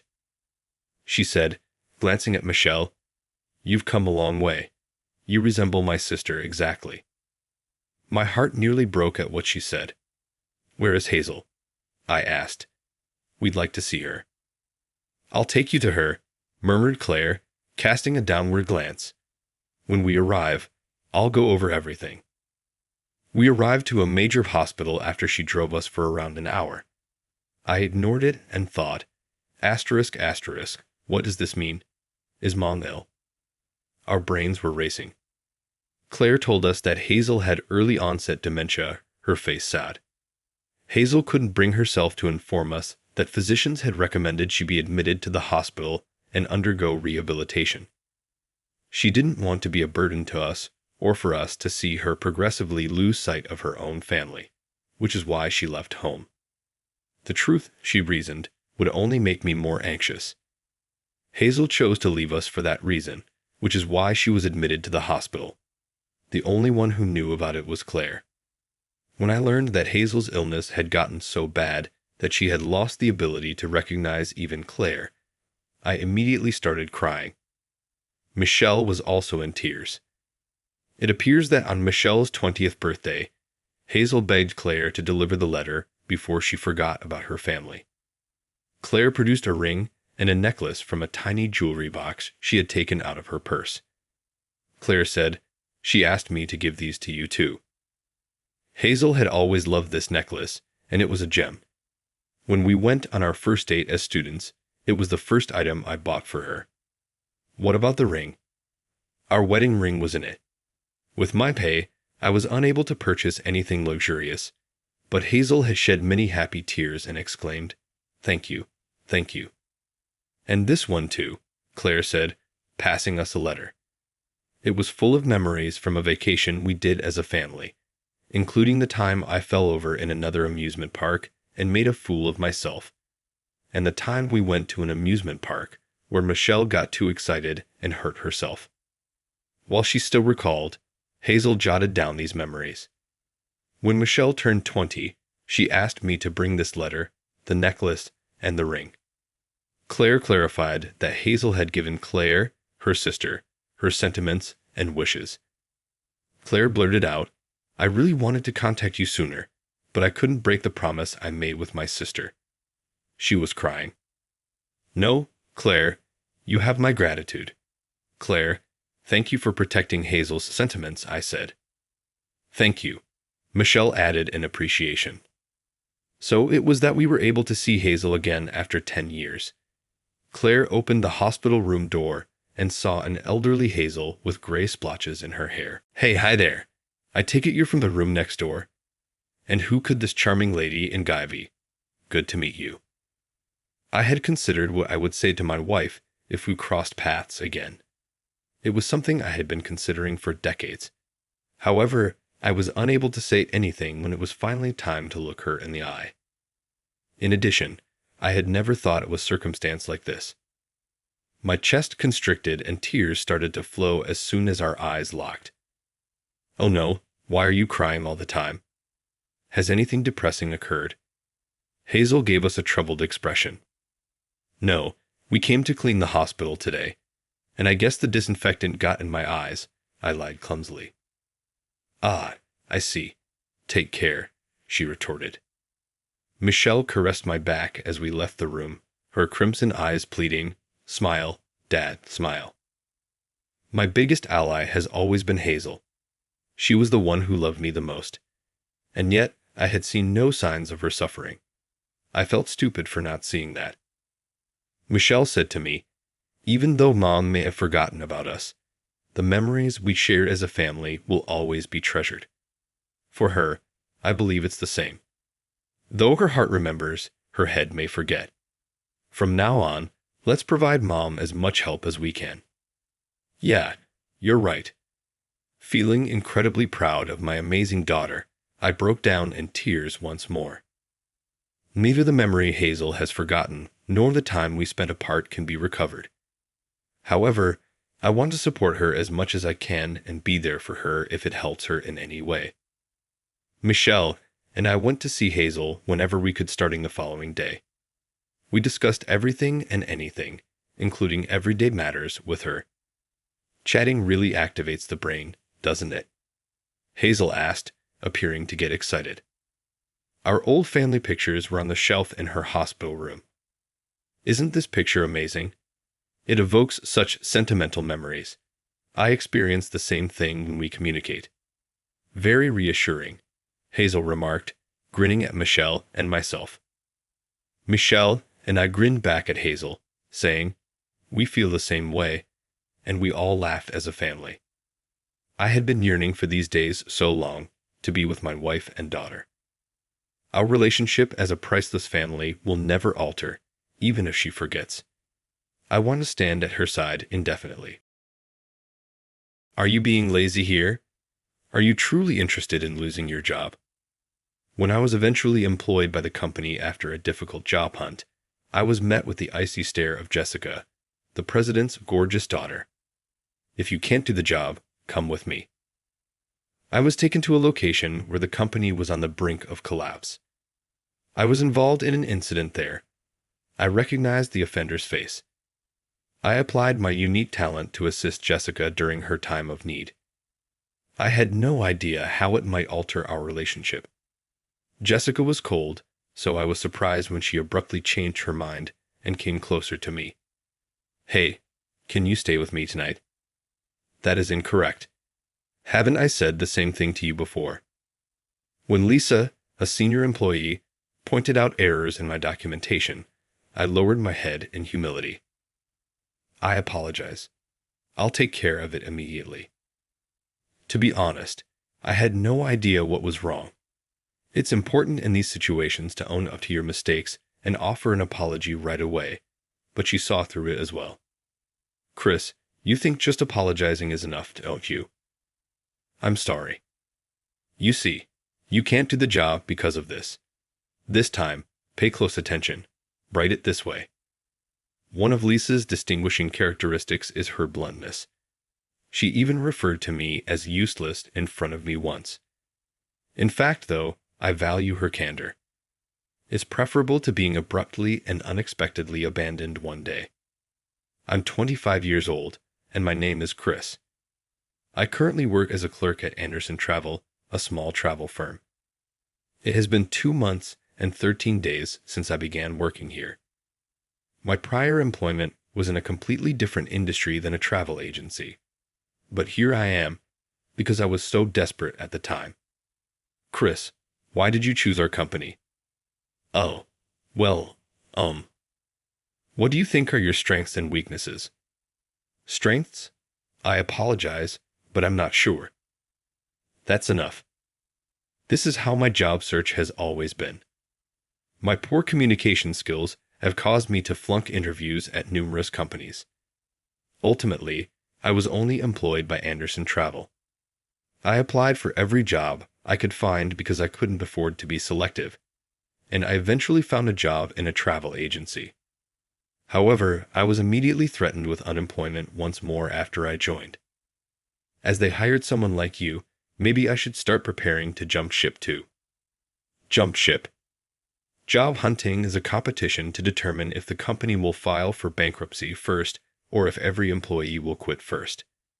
In any case, the days of this company are coming to an end. It's incredibly hard to find a job at a business like this. On the company computer, Lisa laughed and navigated to a job search website. No success. I felt she might be right and went back to my desk. The business I just almost was recruited by was already doing badly financially. In the office, it was common knowledge that bankruptcy may occur at any time. We used to broadcast numerous TV ads. There isn't much left to see, but I do recall seeing them. It appears that the company's president, Mr. Anderson, has given up and is no longer actively involved in management. I heard the staff members' voices once more in the afternoon as I chanced to be strolling down the corridor. Nobody is afraid to speak candidly about the company's internal problems because it is widely known that it is on the verge of going out of business. So who's running the company now? It happened when they were looking at each other. Who authorized an extended lunch break? A piercing, authoritative voice reverberated around the corridor. Every employee jumped in surprise. The voice's owner, approaching them with a click of heels, was, "Give your name and department. This will be taken into consideration for the next layoffs." The person speaking with such a cold expression was someone everyone knew. Her large eyes, small face, and petite frame made her look cute, like an idol popular among the male employees. But her personality was cold and arrogant. Indeed, she was infamous for being heartless. She was Jessica, the only daughter of Mr. Anderson and the next president of this company at 28 years old. You all just need to do your jobs. There's no need to think about who's running the company. Or are you suggesting that I can't handle the job in place of Mr. Anderson? No, not at all. It's fine. Say it clearly, just like you were gossiping so energetically earlier. Go on. Jessica peered down at them with an expressionless glare that was enough to make the employees scream and run away. Only Jessica and I, who had nothing to do with it, were left behind. So, are you slacking off too? Department and name. I'm, Her large eyes turned towards me, and I, already weak in unexpected situations, looked down, flustered. Seeing this, Jessica sighed. Just kidding. You're Chris from the clerical department, right? What? I don't know about my father, but I believe it's essential to know every employee's name to determine if they are useful to the company or not too. Judging from your reaction, you won't understand unless I say it clearly. You belong to the latter category. I knew of Jessica's reputation, but this was the first time we spoke face to face. She was even more blunt than I imagined, and even more so than my mentor, Lisa. She spoke without changing her expression, completely emotionless. If you can't do the job, there's no reason to keep you in the company. Huh. Not understanding her words immediately, I stared directly at Jessica. She met my gaze head-on and said firmly, "You're coming with me tomorrow." The next day, she drove me in the company car to the mountains 2 counties over. There stood a small, secluded hot spring inn. This is the secret hot spring known only to insiders. It's going to be the highlight of the tour we're planning. We'll be staying here tonight. Oh, just so you know, this is strictly a site inspection as part of our work. I chose you because you happen to be in front of me. Reviewing the hot spring, enjoying a one-night stay with 2 meals, and writing a review. Surely you can manage that, so don't get the wrong idea. After giving me a stern look and emphasizing her point, Jessica walked into the inn without looking back. What are you doing? Hurry up and follow. Oh yes. Stunned, I stood there for a moment before hurriedly chasing after her. 2.5 hours later, I sat on a bench in front of the large public bath, waiting for Jessica to come out of the women's bath. She's late, isn't she? Surely let's meet here. Jessica had said before we parted ways to the men's and women's baths exactly 2.5 hours ago. I had come out of the hot spring about 20 minutes later. That means I've been waiting for Jessica here for over 2 hours. She said it would take time because she wanted to thoroughly check the quality and temperature of the spring. But 2 hours in that water. Having experienced it myself, I knew the water here was quite hot. I barely managed to stay in for 20 minutes, convincing myself, this is work. How could she stay in there for so long? She's amazing, Jessica.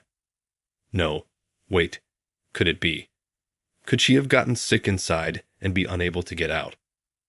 A bad thought crossed my mind. This is bad. Jessica, are you there? Are you okay? I got as close as I could to the entrance of the women's bath and called inside, but there was no response. My anxiety grew. Still, I knew that barging into the women's bath would cause a scene. That's it. I'll go get someone. Just wait a minute, Jessica. There should be some female staff at the front desk. Thinking this, I started running down the hallway. Almost at the same moment, I heard someone opening the door to the bath behind me. Oh, thank goodness. Wait. What? I turned around, thinking it must be Jessica. But what I saw was a man coming out through the curtain of the women's bath. You've got to be kidding me, he muttered as he quickly walked past me. As the man disappeared down the hallway, the door to the women's bath opened again, and finally, Jessica emerged. Chris, have you been waiting here all this time? Oh, yes. We agreed to meet here. I see. Well, you can go back to your room now. But what for? For some reason, Jessica was glaring at me, keeping a bit of distance and looking quite annoyed. However, I couldn't just say, okay, sure, and leave. Are you okay, Jessica? I'm fine. Nothing's wrong anywhere. Just go already. But it was obvious to anyone that Jessica was not fine at all. Her skin, from her face to her arms and ankles, was all bright red. Her steps were unsteady, and her eyes couldn't focus. You don't look well. You're probably overheated from staying in the hot spring for so long. It's not like I wanted to stay in there. I had no choice because my underwear. Jessica paused. Oh, nothing. Anyway, we're done here. Free time until dinner.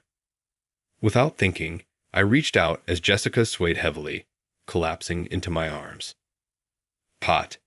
The small body I held was burning hot, as if on fire, and it was incredibly soft. No, don't touch me, she muttered weakly. This isn't the time for that. We need to cool you down immediately. Can you walk? I can't because Right now, Jessica, usually so calm and composed, was mumbling weakly as I half-dragged her to my room. Her usual fitted shirt and skirt seemed to cling to her body more than usual, emphasizing her curves. But I didn't have the luxury to pay attention to that. I was driven by the thought that I had to help her. I cranked up the air conditioning and made her drink lots of water. As she rested, the redness gradually faded from her skin, returning to its usual clear whiteness. Her previously dazed eyes regained their focus. When I leaned in to check on her, Jessica's eyes flew wide open. "Ah, no, stay away." Startled by her sudden scream, I fell back on my rear. Jessica sprang up from the bed where she had been lying and quickly backed up against the wall. She hugged herself with her arms as if protecting herself from an enemy. "Don't come any closer. Don't look at me. Turn around right now." "Oh, why?" "Just do it." I couldn't argue with her fierce tone and turned around as ordered. Then Jessica started mumbling something. It was gone. What? My my underwear was gone. When I got out of the bath, it had disappeared from the changing room. What? Reflexively, I turned back despite her order. Our eyes met, and Jessica's face turned bright red again, as if she were overheating. "Don't look at me. Just look at the ceiling." "Yes, ma'am." "That's better." When I looked up at the ceiling, she seemed to relax a bit.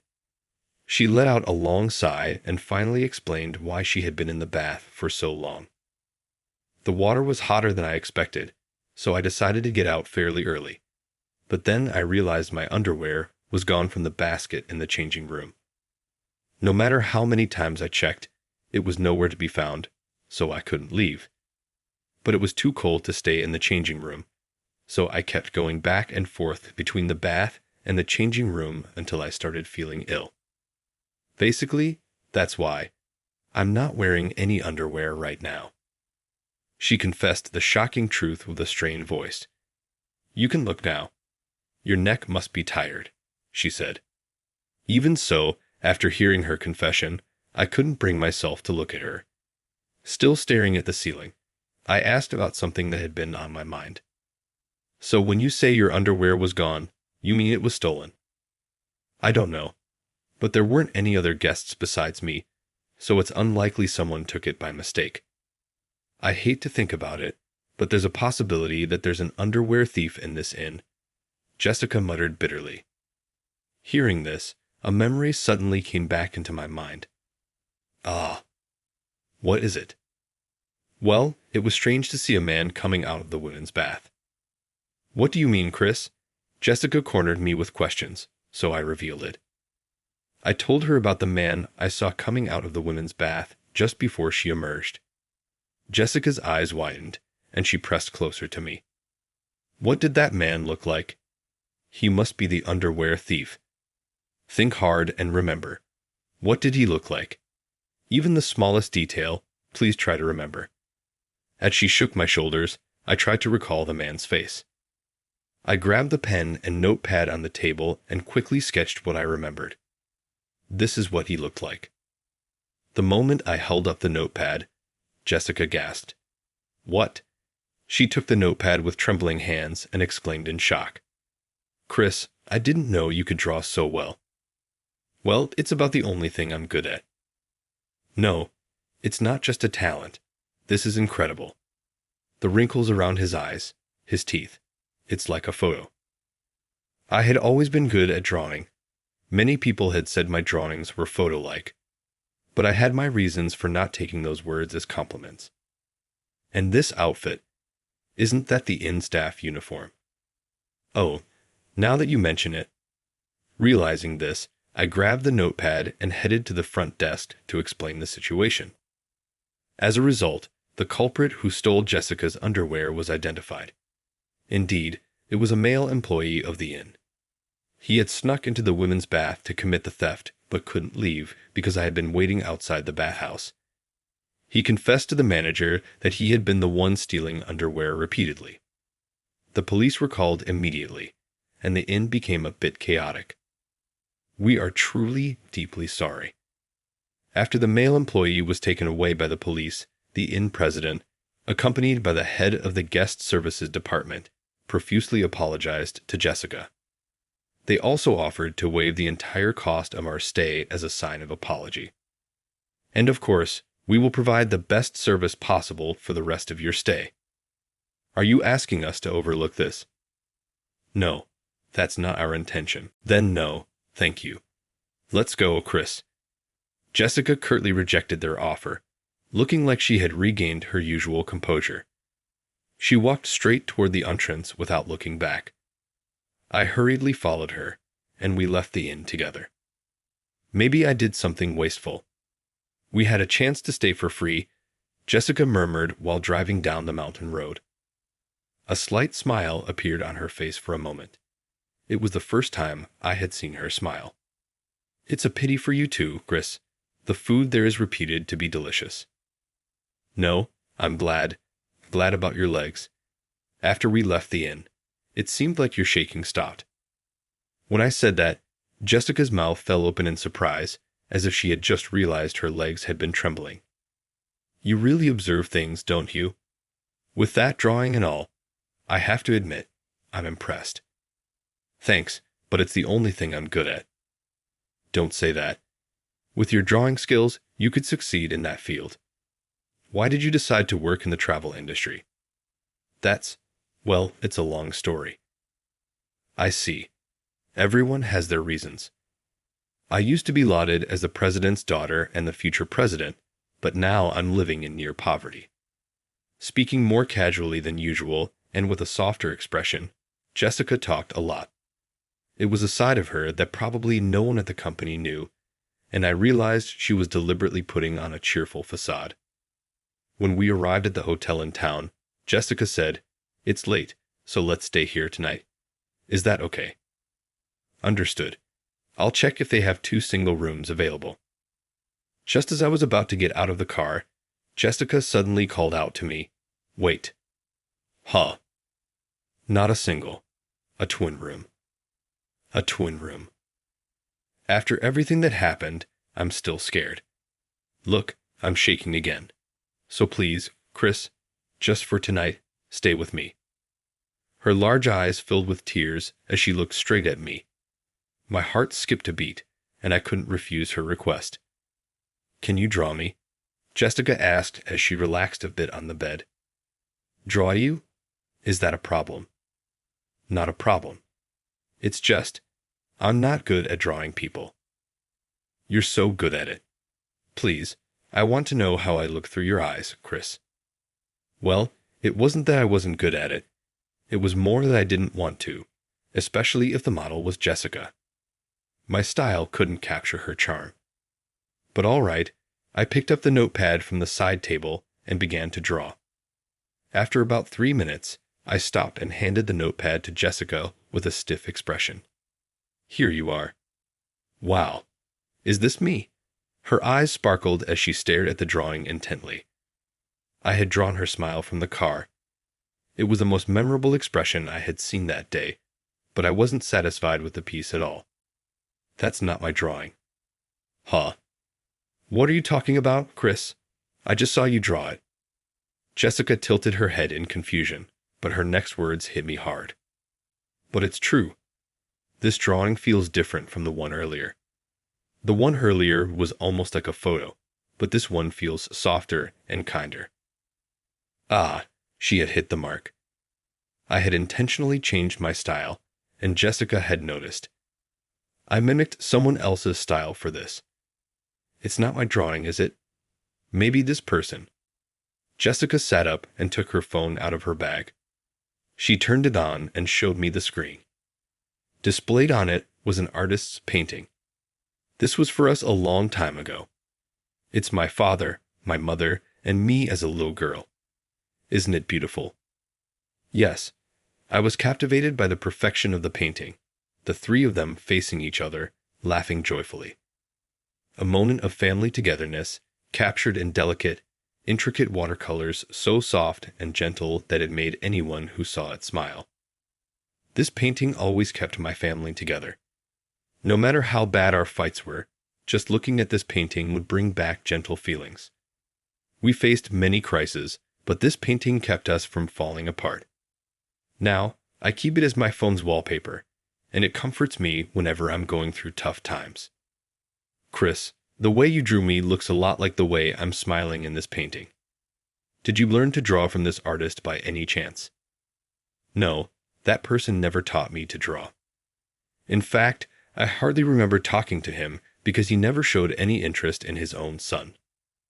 Jessica fell silent, shocked. Your father is?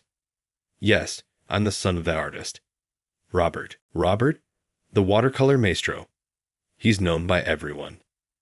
He's won numerous prestigious awards internationally, and his paintings often fetch millions.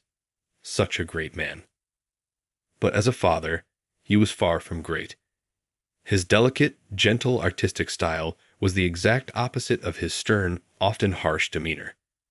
He was taciturn and difficult, always frowning and locked away in his studio.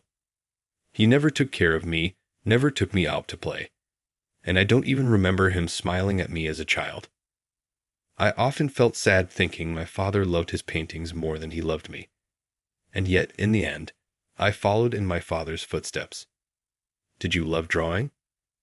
I don't know, but I couldn't imagine any other path. Maybe because I wanted my father to take care of me more than his paintings, I ended up watching him all the time.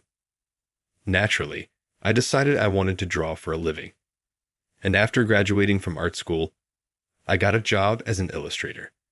But it led to the biggest disappointment of my life. They're just riding on their father's coattails. Such a letdown. Those words still echo in my mind. In the end, this setback caused me to leave the company, and at the same time, I vowed to myself I will never draw for work again. My father truly is great. I realized at my previous job that I'd never be able to draw like him, no matter how hard I tried. The best I could do was mimic his style. We're the same then. I wanted to be a business person like my father. At some point, Jessica had lain down on the bed, looking at me. In her hands, she held the portrait I had drawn, cradling it carefully. I wanted to expand the company, be respected by many employees. I always wondered how I could become like my father. One day, he told me that a great business person can control their emotions. No matter how happy or sad you are, you shouldn't show it in front of your subordinates. Jessica had followed this advice from her revered father to the letter, to the point where she couldn't genuinely smile anymore. Do you know my nickname? It's the Ice Queen.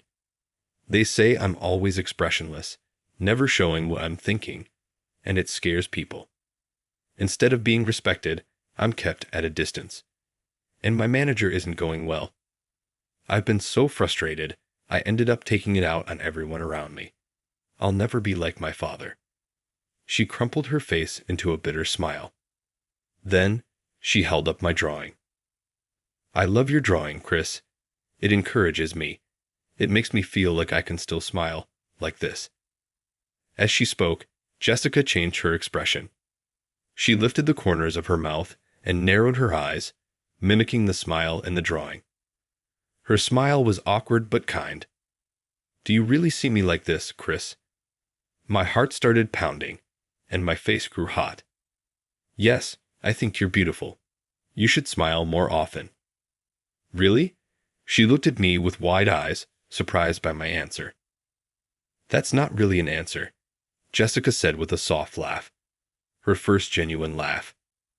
But if you say so, Chris, I'll try. I'll start by smiling more often. This time, she smiled even more naturally.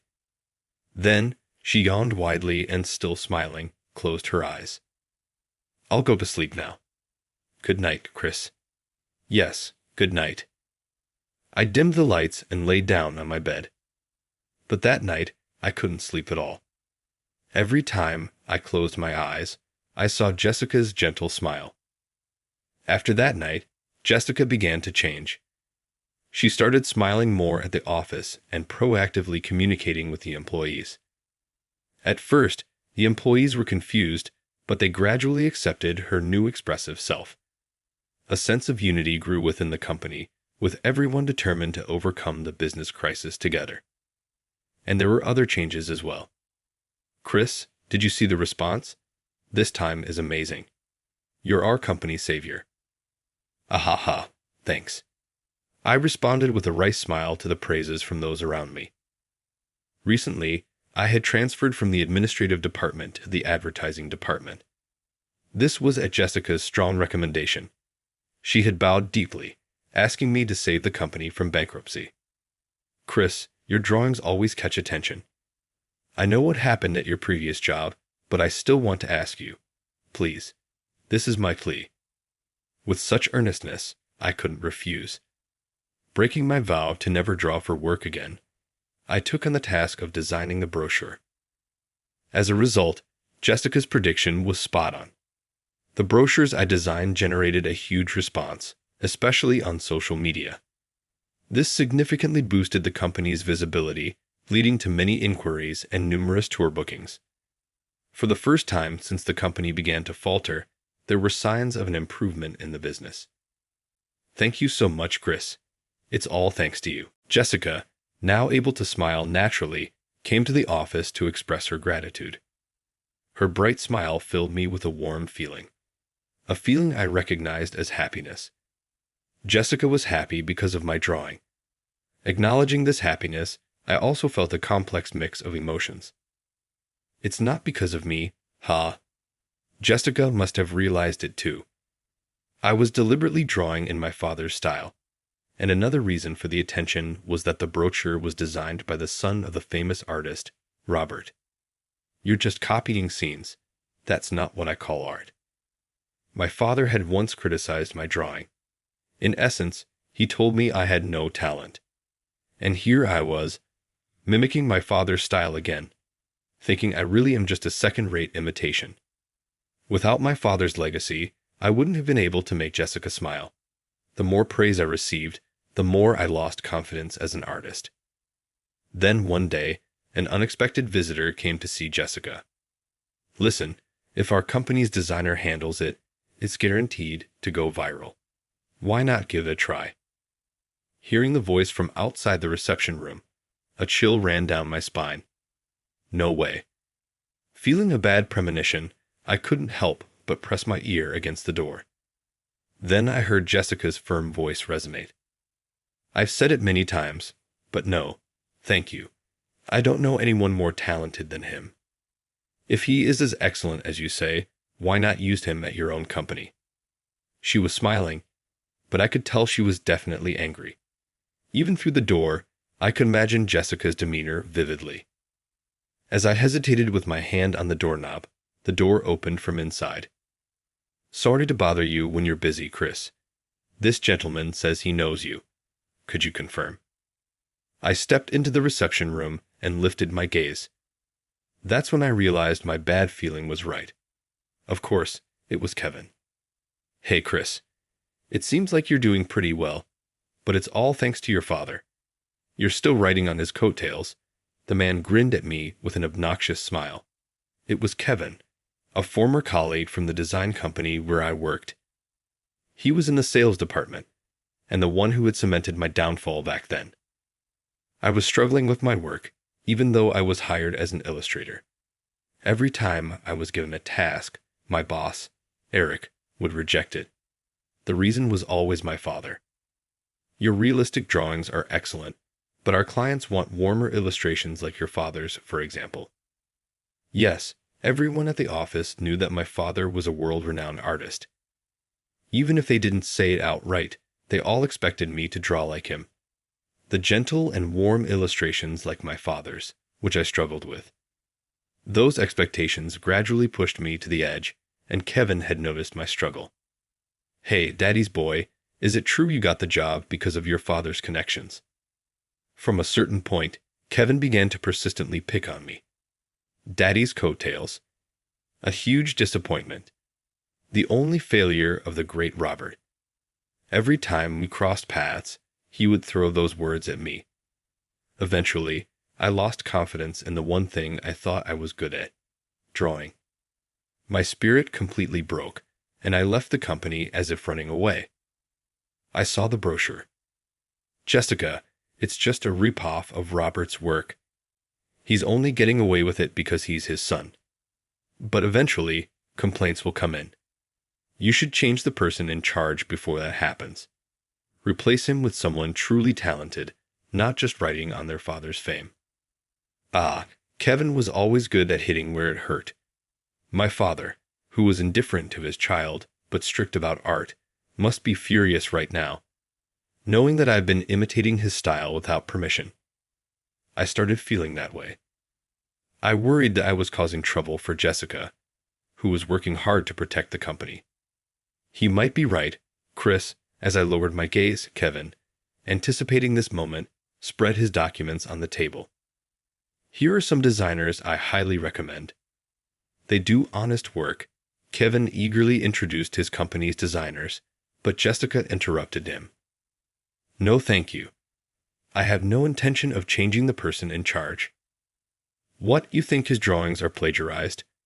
What exactly are you looking at to make that judgment? You must be blind. Kevin's face turned red with anger as he jumped up from the sofa. However, Jessica stood up. Before I could react, she grabbed the brochure from beside her and thrust it in front of Kevin's face. This is a combination of Chris's realistic illustrations and the techniques he learned from Robert. In other words, it's a piece only Chris can create. We welcome any complaints, even from Robert himself, because I will give the same explanation. So, there's no need for your unnecessary concerns. Jessica's bold declaration blew away the anxiety that had been clouding my heart. I wasn't just a second-rate version of my father. I was creating something only I could. And more than anything, I wanted Jessica to recognize that. You'll regret this. You'll wish you had cut ties with him later. With that parting shot, Kevin stormed out of the reception room, his shoulders bristling with anger. After the door slammed shut, Jessica looked up at me and smiled brightly. Don't worry. No matter what happens, I'll protect you, Chris. Thank you. It was a somewhat complicated declaration for a man to hear. A few days later, Kevin made his move. This was delivered to me anonymously this morning, Jessica said as she handed me the document. As soon as I read it, I felt a shock that darkened my vision. Because it was the document accusing me of having relationships with multiple women simultaneously. It also claimed that Chris was embezzling company funds. These accusations detailed my supposed wrongdoings. That's not true. I know. I know your character better than anyone. I also know that these claims are baseless lies, and I have a pretty good idea who sent this. Kevin. I had the same suspicion as Jessica. Kevin's aim was not to damage my social standing, but to undermine Jessica's trust in me. I considered keeping this to myself and not telling you if I couldn't. Why not? Because it made me so angry. It infuriated me to think that you, who saved this company, were being disrespected by such a despicable person. Jessica clenched her fists, her voice and expression tinged with anger.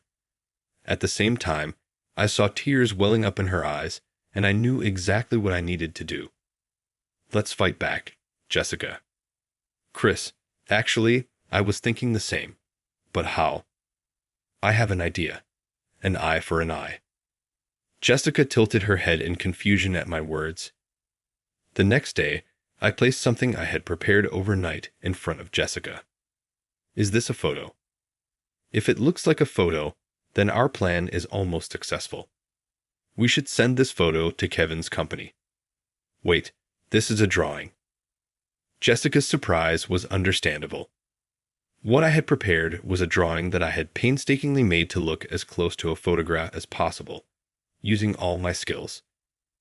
I created a piece with a level of detail that would fool anyone at a glance. For the first time, I felt grateful for my talent in realistic illustration. If we run it through a copier, they won't realize it's a drawing. Amazing. But the people in this, who seem so close, could it be? Yes, Kevin and some female colleagues from our previous company. Unlike Kevin's baseless accusations, This was based on fact. I simply drew what I saw and remembered. Hearing this, Jessica gasped. Oh, I've heard of this before, Chris. Could it be that you had a photographic memory? Yes, I nodded at Jessica's words. A photographic memory. It's the ability to instantly and vividly remember and retain everything seen. Since I was a child, I had an exceptional memory that astonished adults. I only learned it was called a photographic memory when I was about to enter the workforce. Once I see something, I never forget it. Even scenes I wasn't particularly interested in, I can recall and draw from memory. The one who had relationships with multiple women at the same time, as depicted here, is Kevin. Jessica didn't doubt my confident statement for a second. Following my suggestion, we ran the drawing through a copier, compiled it into a document, and sent it anonymously to the design company where I had previously worked. The results were beyond our expectations. Kevin, who was engaged to the executive's daughter, was questioned by his superiors and ended up confessing to cheating with several female employees. He even confessed to embezzlement, though no one had asked about it. Out of fear that someone knew everything, he muttered in terror, clutching his head, "It seems there's someone who knows everything." Your photographic memory helped you when you saved me at the end, didn't it? After our successful retaliation against Kevin, Jessica spoke with a tone of understanding. She said it was an incredible ability, one too valuable to keep hidden. However, What's wrong, Chris? Seeing my uneasy expression, Jessica's face also clouded over. I revealed another secret I'd been keeping. I had a mild developmental disorder. It's often said that people with a photographic memory might have developmental disorders like autism spectrum disorder. I was one of them. Since childhood, I had difficulty communicating with others and struggled to keep up with school lessons. Even after getting a job, I had trouble understanding work instructions. Coupled with the extreme memory from my photographic memory, I was often seen as an oddball and spent most of my time alone. So, I knew that having a disorder would eventually be found out, even if I tried to hide it. At least I wanted to keep my photographic memory a secret. That's what I thought when I joined this company. And yet, you helped me. Suddenly, my hands felt warm, and I looked up. In front of me, Jessica was holding my hands gently and smiling. Thank you so much. Your talent saved me, Chris. Really? Yes, talent. A truly remarkable talent. It's because you, Chris, can use it correctly without flaunting it that you were gifted this ability by God. A wonderful talent. I had never thought of it that way. I had always believed that having a photographic memory meant living a life with more difficulties than others. I had even come to resent it, seeing it as a burden. But Jessica praised it as a talent. Is it really okay to think of it as a talent, to be proud of it? Of course, I fully support you. Jessica smiled brightly at me, and her figure blurred as tears filled my eyes. For a while, I couldn't stop crying as she held my hands.